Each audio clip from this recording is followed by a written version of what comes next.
Wow, Neil Armstrong. Hey, wait a minute. You're supposed to be on the moon. I just saw it on TV. Oh, there's a tape delay, and with all solar winds.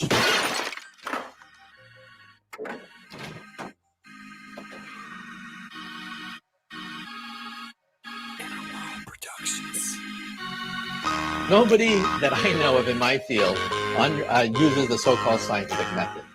In our field, it's by the seat of your pants. It's leaps of logic. It's guesswork.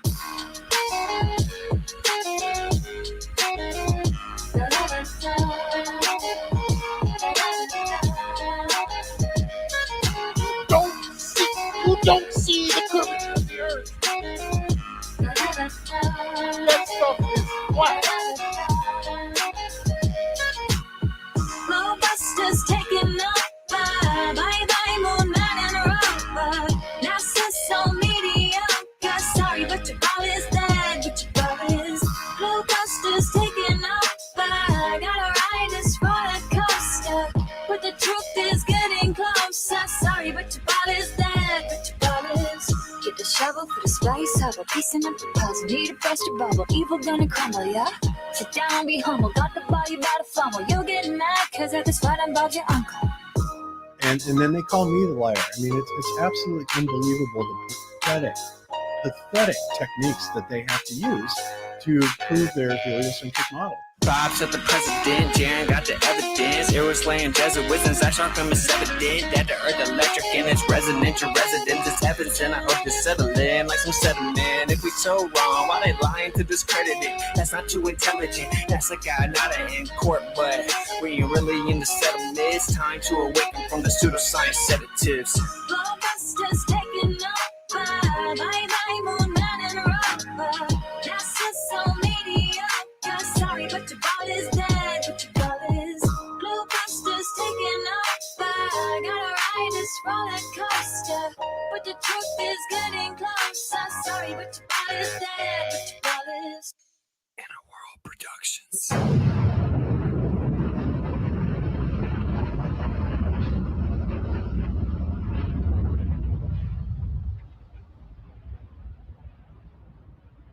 We accept the reality of the world with which we're presented. It's as simple as that. Hello, everybody, and welcome to another edition of GLOBEBUSTERS Tech. I'm your host, Zach. Good times for all, and today we're going to be taking a look at the relativity of simultaneity, the Sagnac effect, and GPS. An awesome presentation that our boy Alan put together for us. Space Audits. You can find all of his information in the description below. But before we get into that, we're going to say hello to the whole panel, starting off with Mr. Kyle Adams. Kyle, how are you doing today, sir? Doing well. I went to go see Fly Me to the Moon. My whole Flat Earth St. George group talked me into it, and so we went and saw that together for our group night, and it was actually really good. I was surprised. There was that one bad like Globe loving review that I don't know, they somehow thought it was all pro NASA, and I watched it. It was like, this is mostly saying they faked it. They faked it. And then all of a sudden at the very end of the movie, they're like, okay, we actually went. But at the same time, like there's this point where they're looking at the fake footage and they're looking at the so-called real footage, and they're like, how do we know which is which? Like it was so identical, and then like, wave your hand or something like that to give us a sign, and all of a sudden a black cat walks across, huge nod to the Matrix, and yeah, and that's what tipped him off that you're watching the real footage. But I don't know, it was so like anti-NASA. I loved it. So I gotta say that much. I think my favorite quote out of the entire movie was, "This is what happens when you work for Nixon."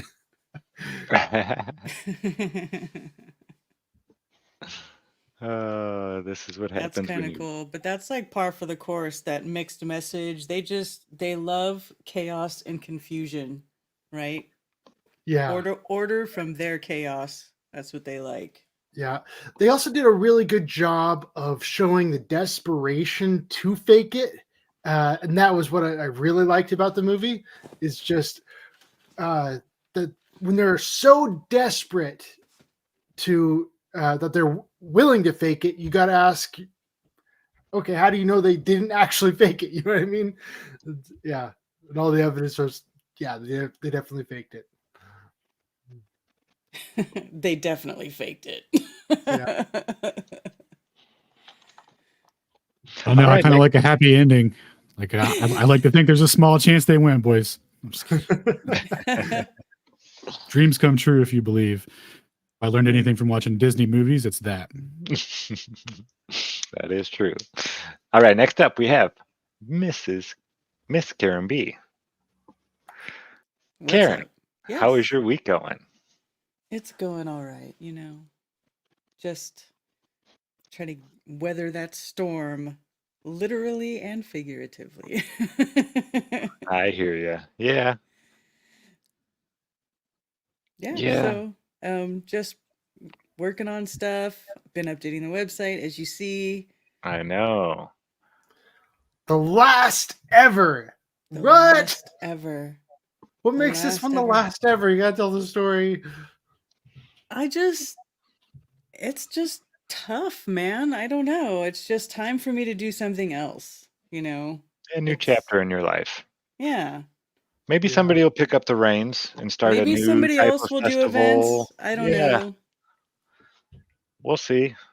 Yeah. But yeah, I mean, she's definitely put in the work and, what is this? How many? This will be your 7th one, I believe. Yeah. That's a Wow. lot. Well, 7th event, but 6th Flattoberfest because that oddball Solar Return. solar Yeah. return, Yeah. which was Mhm. so much fun. What an underattended event. It's just Yeah. hard to keep it going, you know? Yeah, I Mhm. get you. But yeah, they are a lot of fun. And the last one will be this September 27th through 29th in Spartanburg, South Carolina at the Music Camp, the first ever outdoor Flattoberfest. Yeah. So this is going to be cool. Cammy think and it's I gonna are be a going lot to of bring some fun. new toys that we Mhm. can't bring indoors, stuff like that. So yeah, we've been playing with the cymatic plates a lot lately. Cammy and I both. It's so cool having a Saw that. lab partner. Yeah, to So help out. awesome. We can't do this. We can't take that kind of show on the road either, you know? Yeah, you'd have to So have like a caravan. There's no yeah, way. or Yeah, like a semi truck with a trailer that hauls all your stuff or something, or like a big truck and trailer. That's literally what you would need to take this stuff on the road, and we just aren't there yet. So if you guys Mhm. really want to do hands-on stuff, children and 12 and under are free. It's all about learning and like just how this place works. That's like my passion is getting new, because we always have a lot of new people at the events, and that's what they want. They want to know what do you think this is? What do you think that is? How does this work? How does that work? Like that's what it always is all about. So I think this year is going to be great because it's outdoors and we are going to have the ability to have like cameras out and fire and all kinds of Fire. equipment and stuff that we can't do I want to be able to inside, make loud noises and yeah, turn it up right? to 11. I mean, you're talking about Earth, so why not be out, with Earth and the elements and be able to Bonfires at actually, night and yeah, yeah, karaoke. totally, Yeah, this is going to be a neat one for totally. sure. It's gonna be, yes, I unlike can't any wait. other event and the last one too. So Mm-hmm. Yeah, all information is at flatearthfestivals.com. mm-hmm. Check it out. And there's lots of 10% off codes floating around. You can use Thanks Bob. You can use Wits It Gets It. You can use Jeranism. So use a code. There's lots of codes. Get a discount. And if you're camping on site, use the group camp code. That gives you a really good discount on group camping. Like if you're going with a bunch of friends and you're all going to share a site for the weekend, so. Yeah, quiet camp area. There's a Mhm. place where it's going to be, no parties going on or anything like that, away from everything, kind of, where it'll be 55 acres. yeah, you got room. 55 acres. So you don't have to be camping next to party, everybody knows a Flat Earth is an eclectic bunch. You know, Mhm. some of them like to stay up all night, and some of them are like, "Leave me alone. I'm going to sleep." I'm one of those people. So, yeah, there'll be room for everybody there. It'll be a good time. Yeah, can't wait. Hmm. All right, next up, Mrs. Cammie Nodell.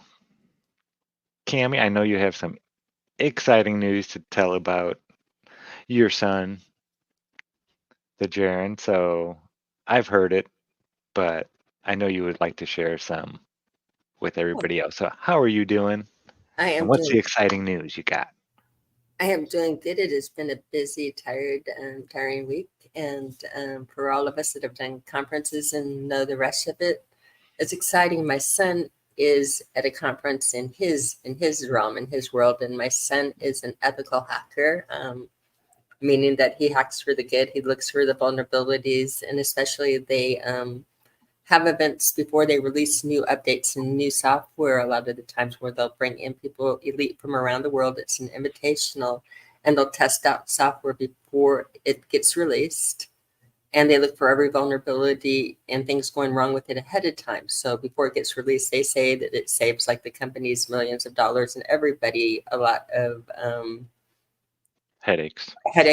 heartaches, and everything else to have like this trouble, shot as much as possible ahead of time. So my son has been in Las Vegas at, it's actually called the Black Hat of, there's a huge Black Hat conference going on there, which is by HackerOne, and it has under that umbrella, it has a lot of different things. And he was there on the H1 702 event, which was the invitational for hackers.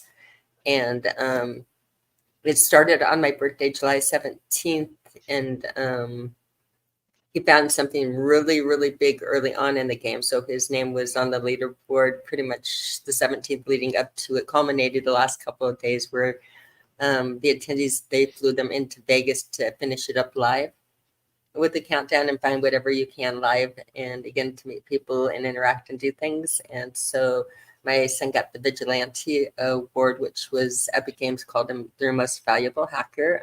He found a big vulnerability in Rocket League, and I know that he got, I don't know what this means because I'm so uncool, but if there's anybody cool out there, and I've been looking into it, so I do know a little bit, they unretired the white hat in Rocket League. And Jaren has a white hat too, which is, again, it's a status symbol. It's a you have to find a major vulnerability. You can't buy it like other things like that. It is called the most coveted in Rocket League.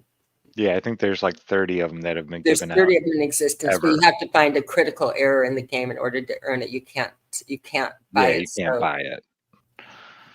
Yeah, it's he like always wanted something one. Well, he really, got one. he always wanted one, and then they retired it, and he was sad. And then right before the event, they retired it because they said, that with these things before they gave them this swag, and now they're rewarding them with money and bounties and things like that.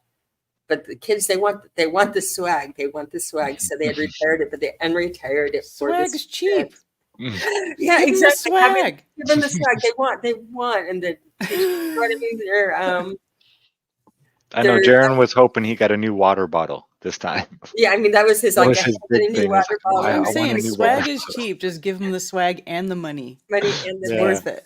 and the coins and the posters and the T-shirts, and yeah, he's so excited and having a good time. He's on his way home now, so it's that letdown of coming home after the intense 4 days of him. It was like one of the first times he went there, and everybody knew who he was because they'd been putting him on the leaderboard the whole the week or so going into it. So they featured him and they interviewed him. So he actually walked into the event and he's like, "Oh my gosh, everybody knows who I am." And it Yeah, was you seem like you had a lot of fun. He had a lot There of fun. a lot of Yeah, good pictures. So I got it, and there were flashbacks to Bob and that at the events at the beginning and things like that too, and Karen, and the way the craziness of it and how unreal it feels. So really, really happy and excited for him, and I'm so proud of him and his dad. His dad, who helped him with the binary and the different things, like his dad would have been over the moon proud. oh yeah. His I'm dad sure really he helped. is. Yeah, he Mhm. is. So with that, let's get back to the show. That I wasn't All going right. to say you threw it out there, so we I will. know. I wanted Bragging to tell on you. Jaren for a Bragging little on bit. Jaren on this Yeah. this cool rainy day in South Carolina where it did not get over 71 degrees here in this valley today. We stayed cool down here. Beautiful day. It looked like it warmed up everywhere around us, and I checked our thermometer, and it was just cool here all day. All right. Well, Without last but not least, Ooh. our special guest appearance again. He's back. Alan from Space Audits over at YouTube, and I know he's got a few links down there. I think we got 3 or 4 of them. He's all over the place. They're a great Big group on of guys. Twitter. Yep. He's Part of man, the these guys flat are Earth. sharp. There's a big flat Earth thing going on Twitter, or X. Now it's called X. Whatever. Zwitter. I like to call it Zwitter. Twitter. Yeah. Shout out to the Flat Earth Friday crew. They were out there holding it down. Made a little fortress for everybody until reinforcements showed up. So that's been awesome hanging out on Twitter. And so for resource links, there's ethercosmology.com. All of our sources and everything and videos and stuff are all posted there. And you can find links to our Discord and Telegram and stuff in there where there's even more resources and stuff. And also adl.place where you can get Chain's database and model and all that stuff. Tons of places to access all of our information. Awesome, man. So what do we got going on today? The relativity of simultaneity. Why you gotta make me say these big words like that? What we got going on today is a continuation or / conclusion rather of the first presentation I did on GLOBEBUSTERS, where I came in and was talking about the Sagnac effect and relativity and GPS and stuff. So I've learned some additional information, and I found this is kind of like a cohesive way to break everything down and add additional clarification, and some new arguments are going to be put forward. So I'm nice. just gonna Can't start from the beginning. All right, Is this a word salad? Yes. I'm sorry. I couldn't help myself. Well, judging by the cover, I'm getting the idea that it's about the time delay claim. Is that correct? The time delay claim about like satellites and it's about all kinds of stuff in relation to that. So time dilation, link interaction, relativity of simultaneity. So like Karen just said, that sounds like word salad. Well, you can't be relative and simultaneous at the same time, right? So like that's inherently right off the rip, just one of the dumbest things that could ever be said. And yet it's the core principle of this theory of relativity that is the pillar of mainstream physics. So mainstream physics is currently held up by 3 main theories, and that's the special theory of relativity, the general theory of relativity, and then of course quantum electrodynamics. And those 3 things explain everything from the astronomical down to the subatomic, supposedly. So we're going to be looking at the special and general theory and the relationship with relative motion, clocks, and the speed of light. So the principle of relativity theory starts with the principle of relativity of simultaneity, which states that an event that's simultaneous in one frame won't be simultaneous for an observer in a moving frame. And from that jumping off point, we'll get into what link contraction and time dilation mean as we continue on. So that's the introduction to the presentation here. All right, so we have, as we get started, an important thing in physics, probably the most important thing, is the distinction between kinematics and dynamics. Mainstream confuses them a lot, and they would kind of make you think that they're one and the same. They're not. This is kinematics. Kinematics governs motion with no causal mechanism, right? So you can make predictions of future motion based off of measurements of, how fast something's moving, that sort of thing, right? And these are the equations that govern that. There's no causal mechanism. And note that equation 3 is supposed to end in a t squared there. That's just a visual bug for the display. But no causal mechanism, right? Just measurements and future predictions. Okay, and then dynamics is the predictions of motion based on actual forces. So that's where you start applying actual forces, mass, friction, that sort of stuff, and figuring out if your predictions of motion based on actual forces if it's going to line up. So there's the distinction there. One's measurement, one's predictions based on forces. And then next we're going to look at the speed of light. So we have nu equals 1 over the square of epsilon mu times or equals c. So this is velocity, and then this is the propagation rate in a vacuum. So where the electric permittivity and magnetic permeability is nu, or what they set there. So when you map that out, that gives you a rate of it's close to 300 million second. So that's what I just rounded off to for simplicity's sake. But so essentially what they're saying there is that velocity is equal to that speed, that induction rate. So they're going to use that as a speed moving forward. Now, when you get into the history of Maxwell's equations and electrodynamics and all of that, you'll get to a part where they start to tell you that Galilean relativity couldn't be rectified with Maxwell's equations, and to add the ability to describe motion in those equations, one had to, special relativity had to be introduced. And what this is introducing the time as a coordinate in an XYZ coordinate system, right? So it's just adding a fourth dimension there for time to describe motion, because what is motion, right? It's a change over time. So you obviously would have to have time to describe it. So in special relativity, Einstein defines, says that there's no absolute time, right? It's all relative, right? So the way that you look at it through coordinate systems when you're analyzing motion, but relative motion between two systems, he defines proper time as the time that's in the moving frame, and then the stationary frame he defines as coordinate time. And the philosophical or the mind game here, right, by calling everything proper time and proper length in the moving frame, it's giving the importance. It's like word language giving the importance to the moving frame, meaning that everything has to be relative to motion, and only motion would define proper, right? Because you would experience a difference in length and time when you're in a moving frame, when you're moving at relativistic speeds relative to someone who's stationary. So it's just kind of an inversion situation there. But there was already a way to do this by introducing time as an absolute, and then having the moving frame take a differential from the absolute time. So there's no like mutually exclusive, oh man, we're in the dark, we can't move forward without special relativity. It's just a math conception, right? It's just neither one would be better than the other, I guess you could say, especially when you're looking at things through kinematics, right? But just a little game, like one of the little things that's added on to special relativity to make it seem like it's more important than anything else. All right, so to get into some experiments that were leading up to relativity theory, this was because people were trying to measure the velocity of Earth through space.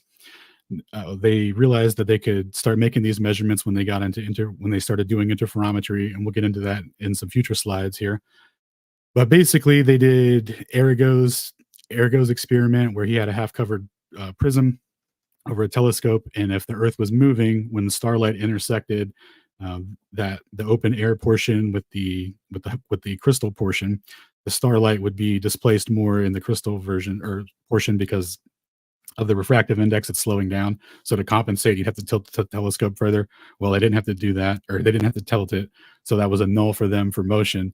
And then, of course, after that, there was Airy's failure, where he did the same thing, but with water, and he failed to have to tilt the telescope further to make the correction angle necessary if the Earth was in motion, rather than the starlight already comes in at that angle. And that's one that they've never explained away, that I've heard. No, and it will come back and conflict with other explanations that they try and give later on too. So we're definitely going to come back to Airy's failure. And then there was one more. Oh yeah, so Michelson-Morley, right? They did Michelson-Morley in 1887, and then that was pretty conclusive for them, and we'll get into that a little later on. But that was where they had to start substantiating, or like making some excuse rather, for why there's no motion measured, when they found that experimentally that they could use light to measure relative motion, rectilinear or rotational, it doesn't matter. All right. I've got some great footage from Brian Cox. He's the one who claims that the Earth is accelerating upwards. That's his claim to fame. Yeah. But now I've got some opposite footage of him saying the exact opposite, saying we have no proof of Earth rotation whatsoever. I was just like, wow, that's interesting. Is he totally like retracting his former statement? I don't know. That's crazy. Yeah. So to give a quick recap on the introduction to relativity of simultaneity, which is going to lead to link contraction and time dilation being defined by the relative motion in the frame. So what Einstein's saying here is, if this is the classic moving train lightning strike example with the stationary observer that intersects with the train at the moment the lightning strikes. So the stationary observer sees A and B strike simultaneously. The train observer sees B strike first because he's moving towards it. And from that, right? So using like concepts of Doppler shift, where you would have that appearance, right? But it's not true in reality, right? In reality, the lightning hits A and B at the same time, right? So to kind of make a distinction between that, suppose there was a bomb that was dependent on going off when a signal is sent and it's received simultaneous by two antennas on opposite ends of the bomb, right? So if that signal is received simultaneously, bomb's going to go off. We have a stationary observer near the bomb. He's doing his thing, and we have a moving observer. If we send a signal to that bomb, is because the observer is in motion, is the bomb not going to go off, right? Not a single person here would take that bet. But they but they would have you believe that this is the case in reality, because the implication is that there's an absolute time and an absolute space for everything to be relative to, whereas you could make that measurement of the Earth through space, etc. Right? So this is like just like a mind game, right here. Because in reality, what would they we say know. at the center of the universe, the giant black hole or whatever they claim is it, that everything's moving around? Would that be? That would be moving relative to some other distant galaxy or black hole. So there is no Yeah. place of origin or a center point or anything like that in their model. No, and I don't even think you could define the center of a black hole with a coordinate system either, too. So I don't even think they would even take that position, because I guess they could have, a stationary black hole, whatever that means, but even that wouldn't be something would be moving relative to that. So I don't know. They're still arguing whether black holes are even real. Yeah, they're in a real predicament with the information paradox. They're all just playing Mexican standoff, and they all refuse to shoot each other, because if one person shoots, everyone loses. That is a very good analogy. I have a debate on my channel from some astrophysicists that got together and discussed that very situation with the information paradox and the black holes. And the one lady just kept body bagging everybody, but she was like doing it really softly, because she was like, guys, if we go too hard, I disprove your guys' theory, you guys disprove mine, and then everyone knows we're lying. Can't do that, guys. Yeah, it was great. So we got let's see. So the definition of simultaneity and stationary and all that. So I kind of already went over that with the train situation and defining proper time with the relative motion system. So we'll move on from that. Actually, wait, I think I skipped over something. Yes, I sure did. My bad. Okay, so this is Einstein's paper on the electrodynamics of moving bodies from 1905. This is this is the old special theory we're always talking about here.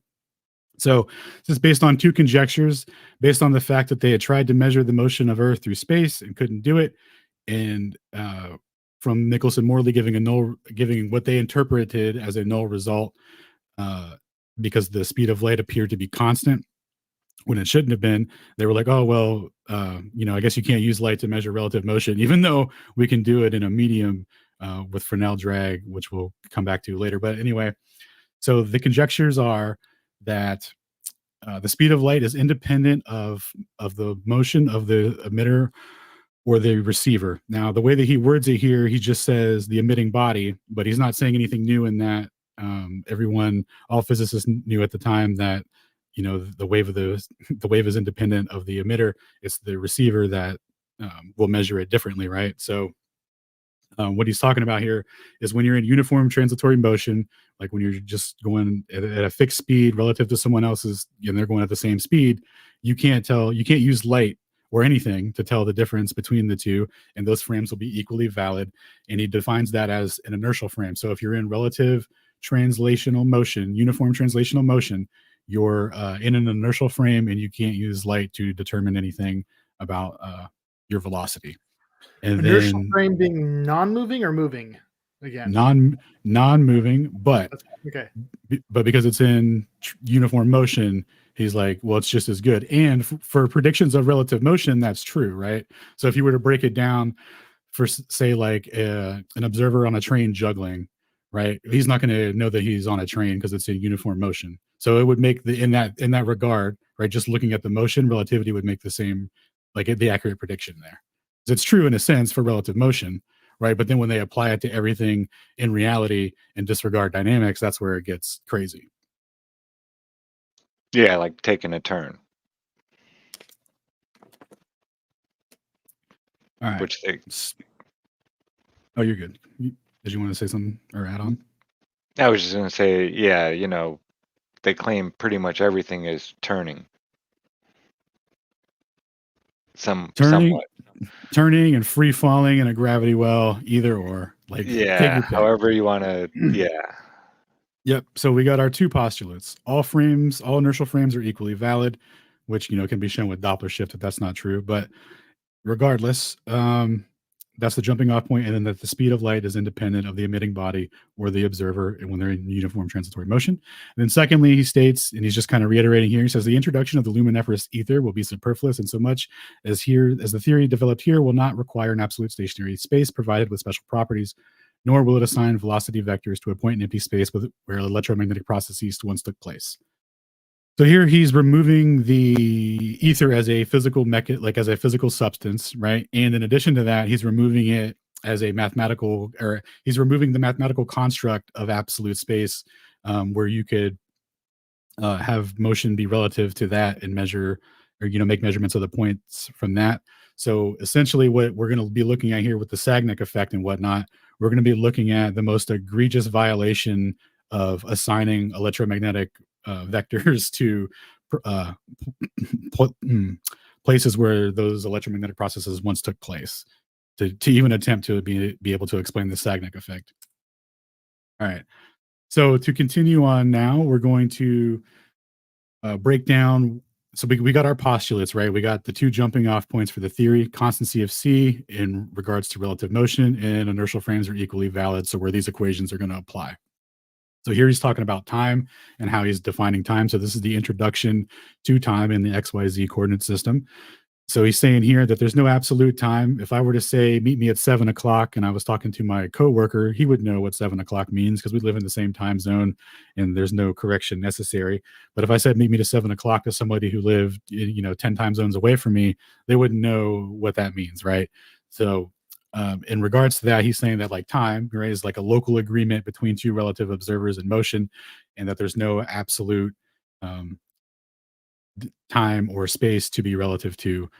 So when you're dealing with these things mathematically, it's always going to be relative to two frames instead of relative to like a background to be compared to or something like that. Because otherwise you would start establishing an absolute time and space, which is contradictory to the phrase relativity of simultaneity, right? Because the whole point of that is that there's no cohesive timeline and all events are relative to some motion. Just happenstance. Just happenstance. And it can only be figured out through algebra. Shout out.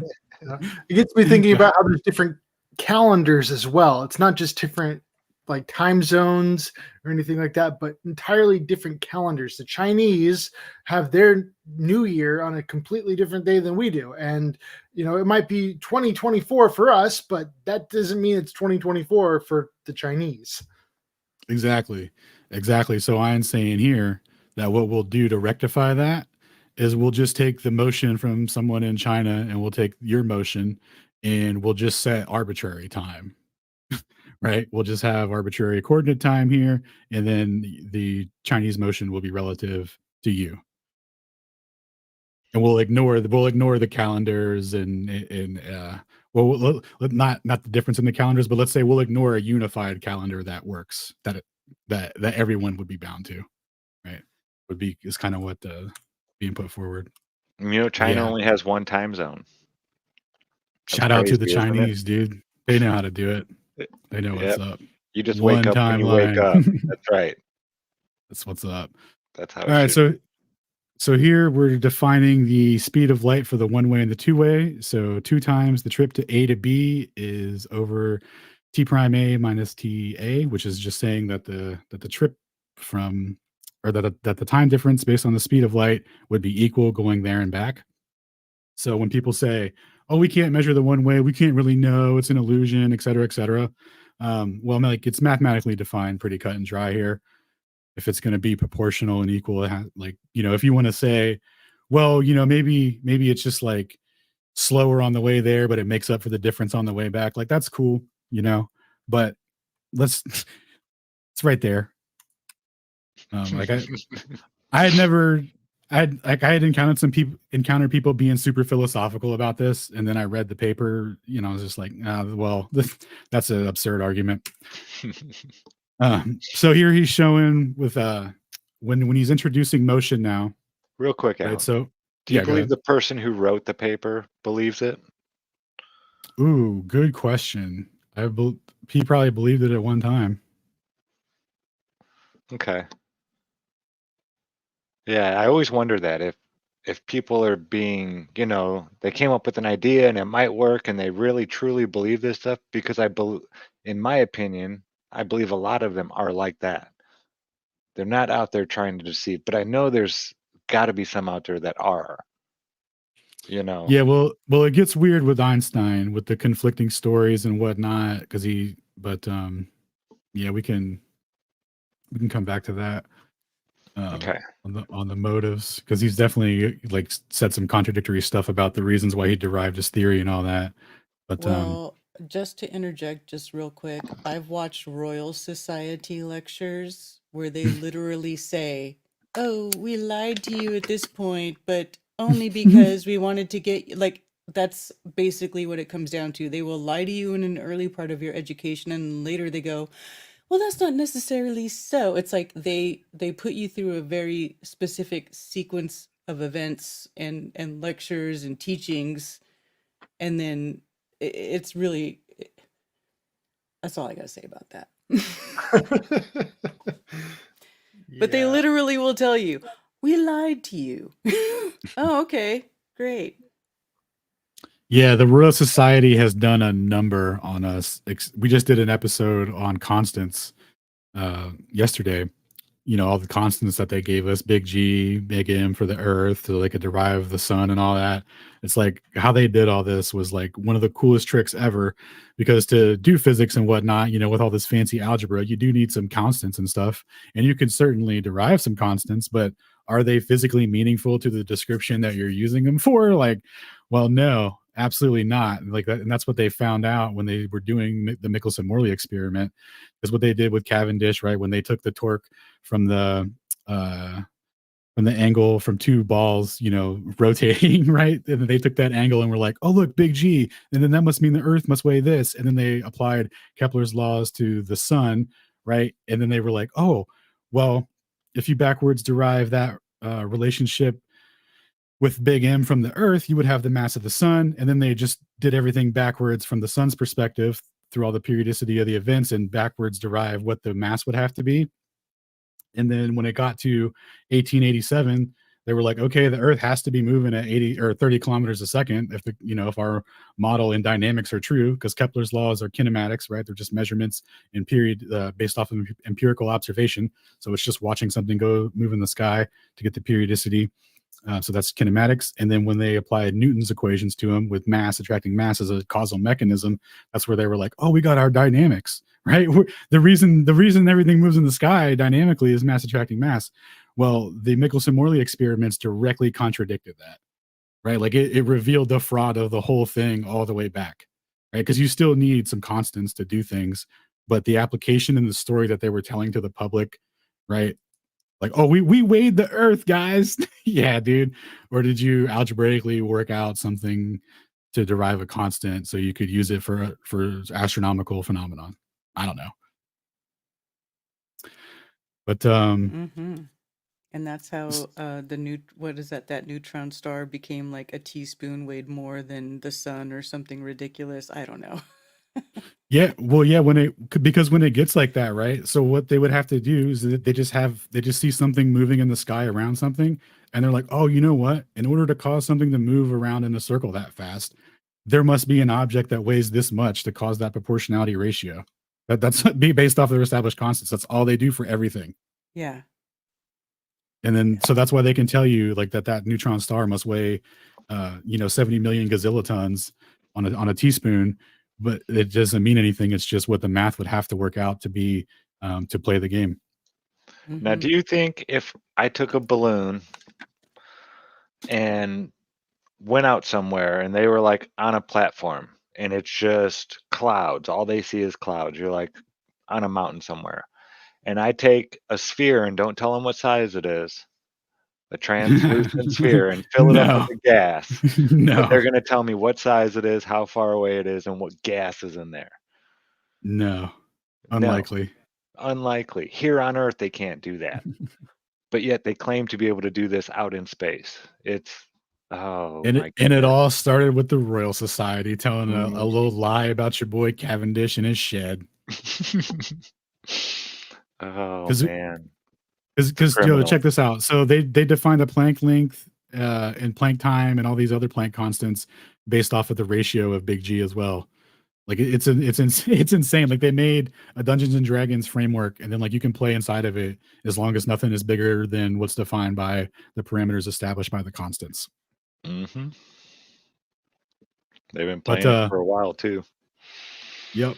But yeah, let's continue on here with relativity theory. So we were just talking about the one-way speed and the constancy of the speed of light. So if we have clocks A and B, and we send a signal there and back, it's going to be equal to the speed of light. So the speed of light is c.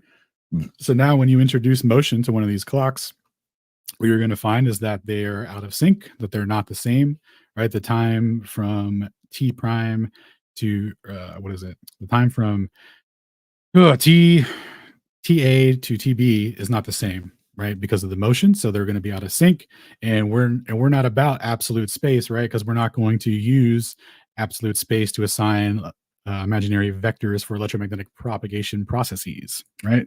So how do we fix this? Well, we're going to do a Lorentz transformation, and we're going to use the velocity. We're going to square that over c squared and use that to remove that out of sync. Like, so how much out of sync they are relative in proportion to that velocity. He's trying to say that because of that speed, there's link contraction and time dilation in the system, so it'll be out of sync by that much. So this is a uniformly moving coordinate system here that he's using, so his equations apply and all that. So what would be happening is that the observer in motion relative to the stationary observer would be experiencing link contraction and time dilation as a function of the square of their velocity. So a really tiny amount of contraction and dilation. So does the amount of contraction change? Like it's not a constant, right? No, it's a great question. So it's not linear, right? So because it's the square of the velocity, it's really small. So if you're going really fast, it'll be a really small hyperbolic curve, and if you're going really slow, it'll be like a slight hyperbolic curve, right? It gets more pronounced as you go faster. Mm-hmm. It's not like a linear relationship where it would be proportional directly to your velocity. Okay. All right, and then we have here the physical meaning of the equations and such, right? So here he's going to tell us where these equations apply and what link contraction and time dilation means, because some people will say that link contraction and time dilation, well, it's an apparent effect. Maybe it's real. Who knows? Blah, blah, blah. It's like, well, if you don't have a choice, boys, if you're in a moving frame, you're already link contracted and time dilated, and you'll never know. So you can't say it's apparent. It has to be physical and real in your, otherwise you're just, playing around. But let's read here. So he says, and if clock A is moved with a velocity of nu along the line AB to B, upon its arrival at B, the two clocks are no longer synchronized, but the clock moved from A to B lags behind the other, which has remained by 1/2 times T mu squared over C squared. And what he's saying there is that time is being occupied by the journey. So this is the ratio of how much time dilation is going to occur, how much is going to be out of sync as a function of the square of that velocity. So let's see. It is once apparent that the results still hold good if the clock moves from A to B in any polygonal line, and also when the points coincide, when points A and B coincide. If we assume that the results proof for any polygonal line is valid, then it must be valid for a continuously curved line. And he says here that hence he's just talking about a light clock, because they didn't have light clocks at the time. So just to clear up the confusion, he's not talking about a pendulum. He's talking about like a ping pong ball bouncing back and forth, but the ping pong ball is light, right? So if you had two ping pong balls that were bouncing back and forth at the exact same rate, and you could move one of those at a constant speed around the world, when it completed its circuit, it would be out of sync by 1/2 times the square of the velocity over C squared. All right. And then, so real quick here, this is super that's important. all hypothetical, right? Yes. Like never even attempted to do something like that. All hypothetical. So what he's saying here, this is super important, because when we get into the Sagnac effect, we're going to get into a rotating frame, right? But Einstein's making it clear that any polygonal line that's closed, his equations hold good, even if it's a continuously curved line, otherwise known as a circle, right? And the reason for that is if you extend any portions of that out to infinity, it won't deviate much from a straight line. So he's saying that we're good to go. So in other words, if you're rotating in a circle, right, in a uniform speed, the equations should hold good. Now, when we get into the Sagnac effect, modern relativists will say, oh, well, it's a rotating frame. Special relativity doesn't apply. You'd have to use general relativity. And even sometimes sometimes they won't even take it that far. They'll just say relativity theory doesn't apply to it at all for some reason. And it gets wild. And it's like, oh, okay, bet. But here we have in the Holy Scriptures, right, exactly defined by Einstein that it's closed polygonal lines in uniform rotation, and in particular, a continuously curved line. And then here we just have the composition of velocities, where he's setting that there won't be any velocity addition for relativity theory. So you're not going to add up two velocities and get anything that goes faster than the speed of light. It just gives a way so that it will zero itself out or cancel itself out. Now, when we get back to, just be adherent to the theory for the boys. So let's see here. So Einstein's theory of special relativity is based on what's called Lorentz symmetry. Lorentz symmetry was put forward by Hendrik Lorentz and Fitzgerald from their theory of basically, instead of no ether, they had a stationary ether, and then bodies moving through that ether would be compressed by the square of their velocity over C squared. So similar situation, but slightly different, right? But then Einstein took that framework and just said, no ether, and there's no absolute time and space. It's all relative, and the contraction and everything is just a mechanism of going really fast, essentially, right? And when you're in uniform transitory speed, you'll never know. So that framework established from Lorentz, which is also used from another person, which we'll get to here in a second. But the Lorentz symmetry, if you do a summation of the transformation, you can actually get that absolute space. You can find out which observer would experience the or would measure the simultaneous events in order. Like, you would be able to break all of that down from doing a summation of the transformation. So it's inherent that there's an absolute space in the theory, even though relativity theory would have you believe that these transformations are supposed to be defined by, like, locally, right? Because earlier I was talking about how, 7 o'clock for me would be 7 o'clock for somebody else, right? So we would have to establish that by just making it all arbitrary. Well, if you do a summation of this, it's not arbitrary. It's just inherently built in that there's that it's all relative to absolutes, that all the motion is relative to an absolute space and time. So I thought that was really interesting, because the whole premise of it, as we're told by a modern relativist, is that we only look at this bottom part of the triangle, this S prime to double S prime. But you know, when you do the summation, it's actually with respect to, this is all with respect to absolute space. The thing avoided the most. Yeah, you're not supposed to say that part out loud, Alan. Yes. Alan didn't get the memo, folks. So earlier we were talking about Michelson-Morley and that experiment and the perceived null result that led to special relativity. That was the jumping off point for them to even begin to say, you know, the things that they said about how light propagation works and how you can use it to measure relative motion. So looking at the results here, and when we go over Consoli's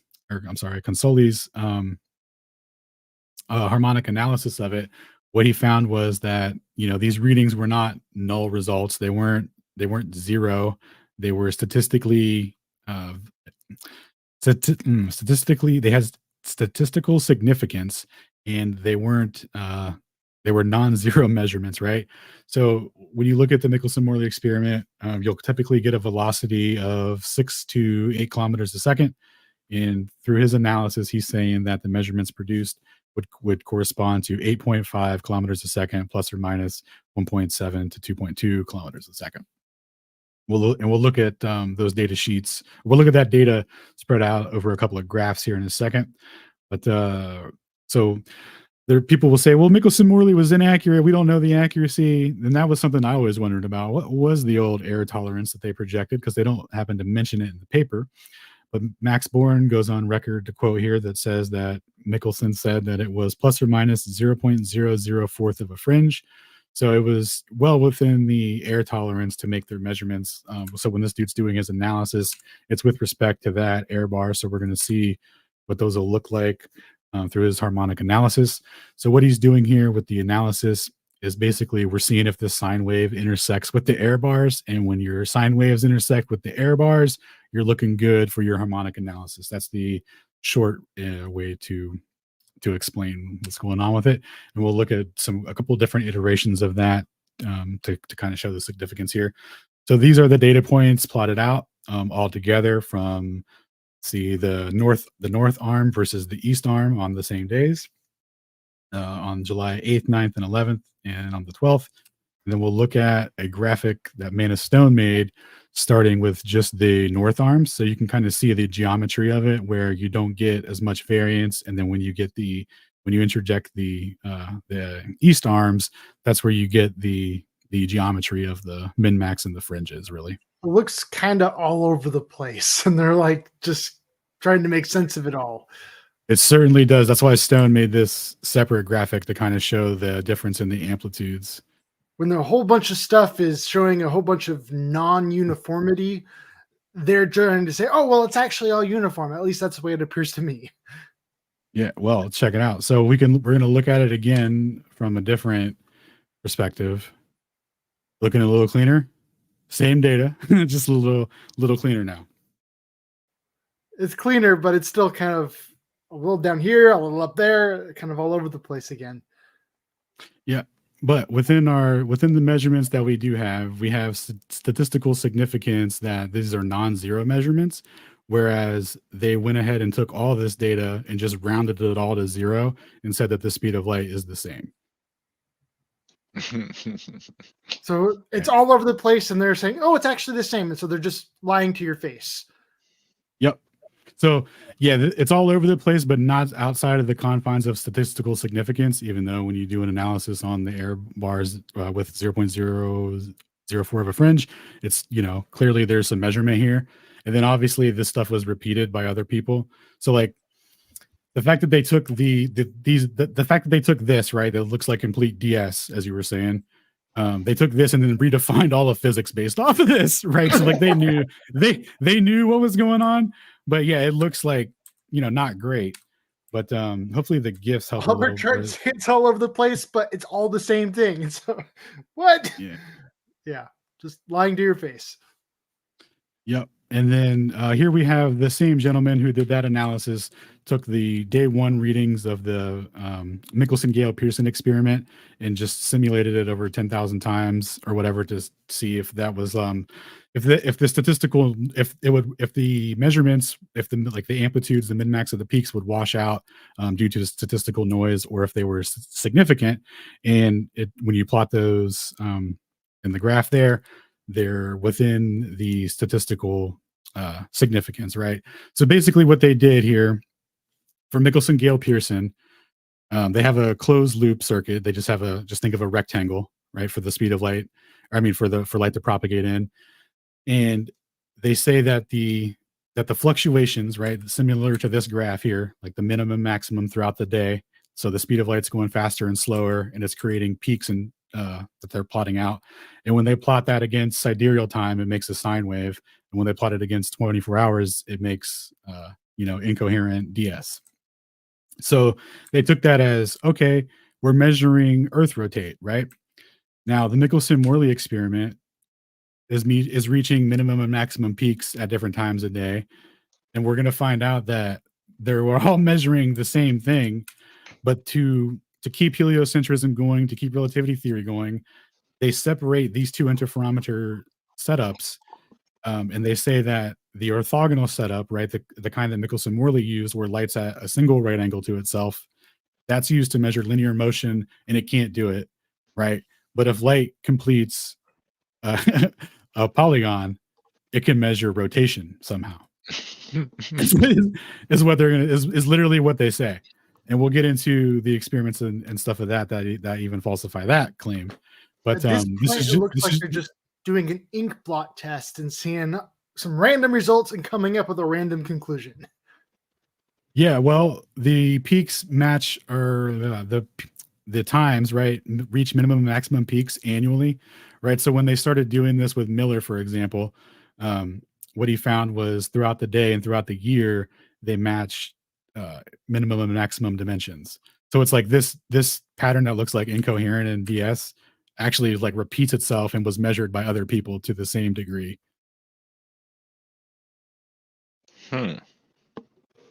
But they have to deny that, right? So when they're like, oh, Miller, temperature differential, he didn't know what he was doing. Oh, Yuri Galev, oh, that's some Russian guy. You can't trust the Ruskies. Can't trust the Ruskies, dude. It's like, oh, okay. How about Hector Manera? Oh no, that's just some guy from Bolivia, man. You can't trust those Bolivia. Oh, okay. All right. Well, how about way too often where they get results that are just really inconclusive, and then they sell it as totally conclusive. Like, how often do you see that in the medical field? You know what I mean? Yeah. And then this, for example, the inverse, right? They've got conclusive results and they sell it the opposite. It's the classic. Well, would you say that when they call something a constant, it's not actually a constant, it's actually an average? Because didn't they, to get the speed of light, they kept trying to measure it, and it was always different because light doesn't travel, it propagates, right? So they're getting different measurements, so they just picked an average.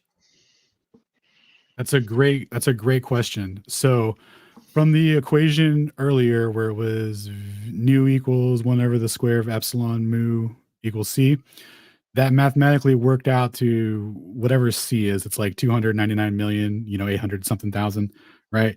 That number, when they use that for GPS measurements, because you can get down to the wavelength for accuracy. And when they use that number, they can derive distances down to the millimeter, which is like insane. It's like, I 100% agree that it is an average, but that one in particular, it seems to be super accurate because of the relationship of how they can use it to measure velocity. And when you get down to measuring wavelengths, like it's a physical measurement, it's not just like, some arbitrary kind of made up thing. And it is ratioed against that exact amount, and it seems to measure velocity exactly. But so check this out though, right? But to add on to what you just said, So the speed of light's a constant, right? It's a constant. Well, when they measured it relative to the latitude in Michelson-Morley or Michelson-Gale-Pearson, right? They got daily fluctuations where it's not constant. It literally goes faster and slower throughout the day. And that would be, and that's where, yeah, like, so like my rationale for explaining it is the ether, right, is like a material medium that is necessary for electromagnetic propagation to occur. And that carries the translational motion of the sky, right? So that's why the minimum maximum peaks when they're making these measurements match sidereal time, right? When they plot it against 23 hours and 56 or 54 minutes, it makes a nice clean sine wave, the min max peaks. But when they plot it against 24 hours, it's nothing. So Sidereal time. I remember hearing that term recently about it's talking about the speed of the stars Yes. at which they appear to move. And that Sir. was a big thing because they were comparing sidereal time to normal time because the stars appear to move faster than the sun. And there's, that's what I meant by normal time. There's solar time, which is how long it takes for the sun to do a 24-hour loop. And then there's the sidereal time, which goes faster, which is really a big deal because of parallax, which means that if the stars are farther away, they should be moving slower because parallax says that the farther away an object is, the slower that thing should move if we are the thing that's moving. And so, yeah. And when the stars move faster than the sun, that's a big problem for the globe Earth. And what about the moon moving slower, which is closer? Yeah. It just never ends. Yeah, there's so much stuff there. It's all So an the moon's illusion, Lord. actually moving in the opposite direction, just slower than the Earth spins. So it appears to be going in that direction in the heliocentric model. Yeah. It's just crazy. That one deserves a video unto itself. Just the whole, Mhm. crazy stuff with parallax. I think there's a reason why Samuel Rotham used his writing name And as name, parallax. yep. None of these, big reason for that. by the way, resolve to round numbers according to humans. Do you know what I'm saying? Like they don't, What do they're you not, they're not like when we assign time to the things in the sky, you know, like we say the sun is 24 hours, but it's not exactly 24 hours because nature doesn't really is not obligated to follow our round numbers. So it's always an average. Everything is always an average. So a sidereal day is like in fun too because it's like not even a normal number and it is an average. So they do that at 23 hours, 56 minutes, and 4.0905 seconds is this sidereal day. I'm sorry, I don't mean to interrupt your talk, Alan. It's just Oh no, you're good. You're good. but the things that you talk about, like their averages and their graphs and everything, and how they try to really enumerate everything and quantify everything. It's like nature really can't be quantified, and nature isn't obligated to fall into our paradigm of round numbers and mathematics. You know what I'm saying? Are you telling me I can't define nature down to the 14th decimal place? Life has no meaning then. I don't want to live. No, that's exactly it, man. Our boy Man of Stone talks about that all the time, like the accuracy versus precision. Like they're 19 decimal places deep in Dungeons and Dragons at this point. Like, you know, at a certain point, it's like, who are you trying to prove? Who's this for? You know? Right. I am going to, by the way, insert their reasoning on this. Despite Earth completing a rotation in 4 minutes less than a full 24-hour day, we need those extra 236 seconds to catch up with the sun. This adjustment ensures that the sun appears in the same position in the sky at the same time each day, aligning with our daily schedule. Isn't that, yeah. We need those extra 236 seconds to catch up with the sun that's where they come from is we need those to catch up with the sun.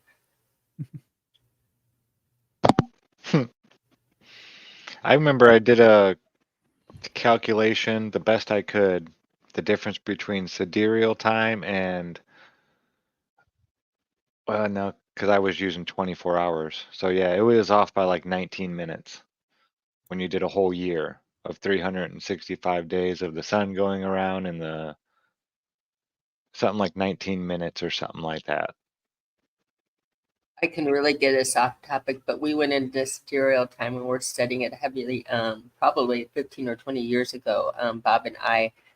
And it was with David Wilcox, I believe, but it was how people, like when you do different ESPs and intuition and things like that, they wanted to know if there was a time of the day that people were more sensitive. And this is, again, heavily in military. And they found out that it matches up. We align with the sidereal day, not the solar day. And a whole bunch of research was done in that area. But I'll let you go back on top. It was a really fascinating topic. Oh wow, dude, are we synced to the stars, and then women are synced to the moon, right? Allegedly, and also the stars. That's crazy. Actually, women are not synced to the moon. No, Discussed. No, yeah, you guys aren't moon lasses. No, What? Scott, no, because it's every 28 days, and the moon, it has that new moon phase. Those couple of days there throws it off. So it's not actually. Well, welcome to sidereal time, I guess. Well, you know what? That's interesting. Now I'll have to do a new chart that plots it against sidereal time. That's interesting. Dude, that's crazy. Because it's not lunar. It's not. Dang, I didn't think about the old new moon. Yeah, the new moon adds that, because they only talk about like the moon phase as if the time when you see it, but the time when you don't see it is it's part of the phase. Just like death is Still part of counts. life, You're right? right. Death is part of life. New moon is part of the moon phase just as much as the full moon, the birth and the rebirth, right? Like you can't exclude those things. They are crucial. Yeah, that'd be like not counting the day you died and just counting the day before. Death is part of life kind of gets me thinking back to gardening about how you've got to keep decaying matter in your garden. You can't just leave your dirt uncovered. You've got to continually use ground cover. That's the decaying matter feeds the living matter. Yeah. So it's right on. And then this will make you like think of Christianity, but on the third day it rose again is always the moon. The moon disappears for 3 days and comes again. Not the sun. That's a monthly or a very cyclical cycle of the moon. Disappears for 3 days and comes again.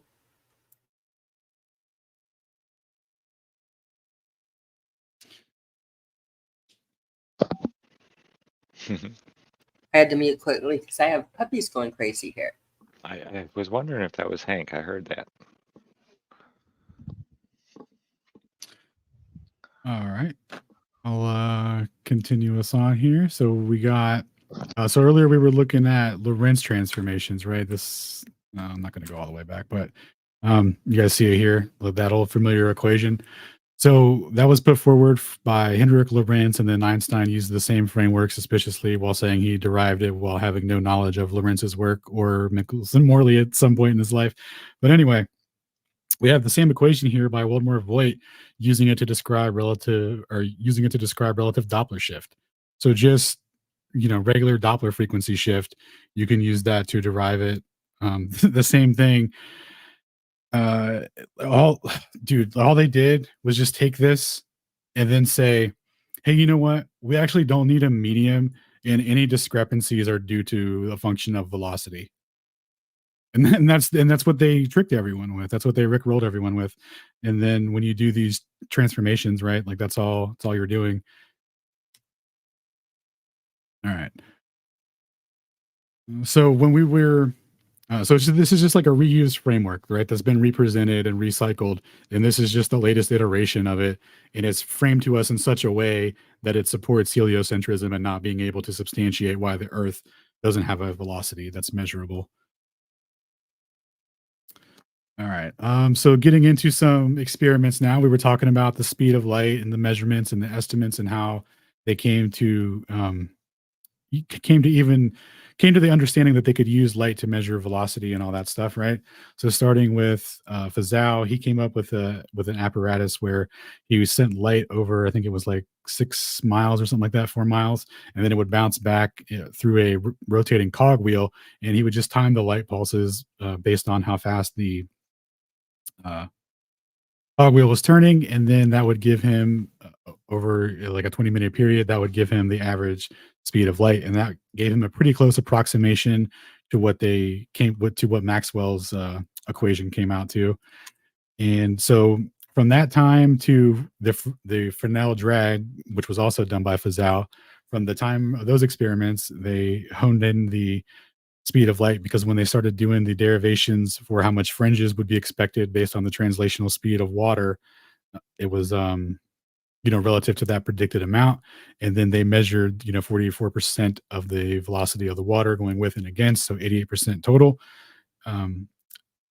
So that was their jumping off point for starting to understand that they could use light to measure velocity and motion with it, because there's going to be a proportional ratio to these fringes with the velocity of the moving water. And to expand upon that, it was experimentally tried by Oliver Lodge in 1910, I think it was. I have to scroll down to get the proper notes to sync up here. Give me 1 second. It's an interesting apparatus. Yeah, he had a pretty cool setup. So what he had going on here was, this is a rotor for a giant steel plate, and what he was trying to do was derive the fringe shift pattern based off of the mass of the rotating object. So it was like, how in relativity they say, or in the general theory at least, they say that mass will bend light. So this was seeing if mass would bend light. So he had this heavy steel plate, and it was going to rotate, and then he did his calculations, this time adding mass to the equation instead of just like for example, the water one was done with the refractive index of water and the moving speed of the water. So different way of deriving the predicted fringe pattern. And then when the pattern matched the prediction, they were like, oh, okay, cool. Well, will it also match if we use mass? Well, this is the apparatus your boy came up with.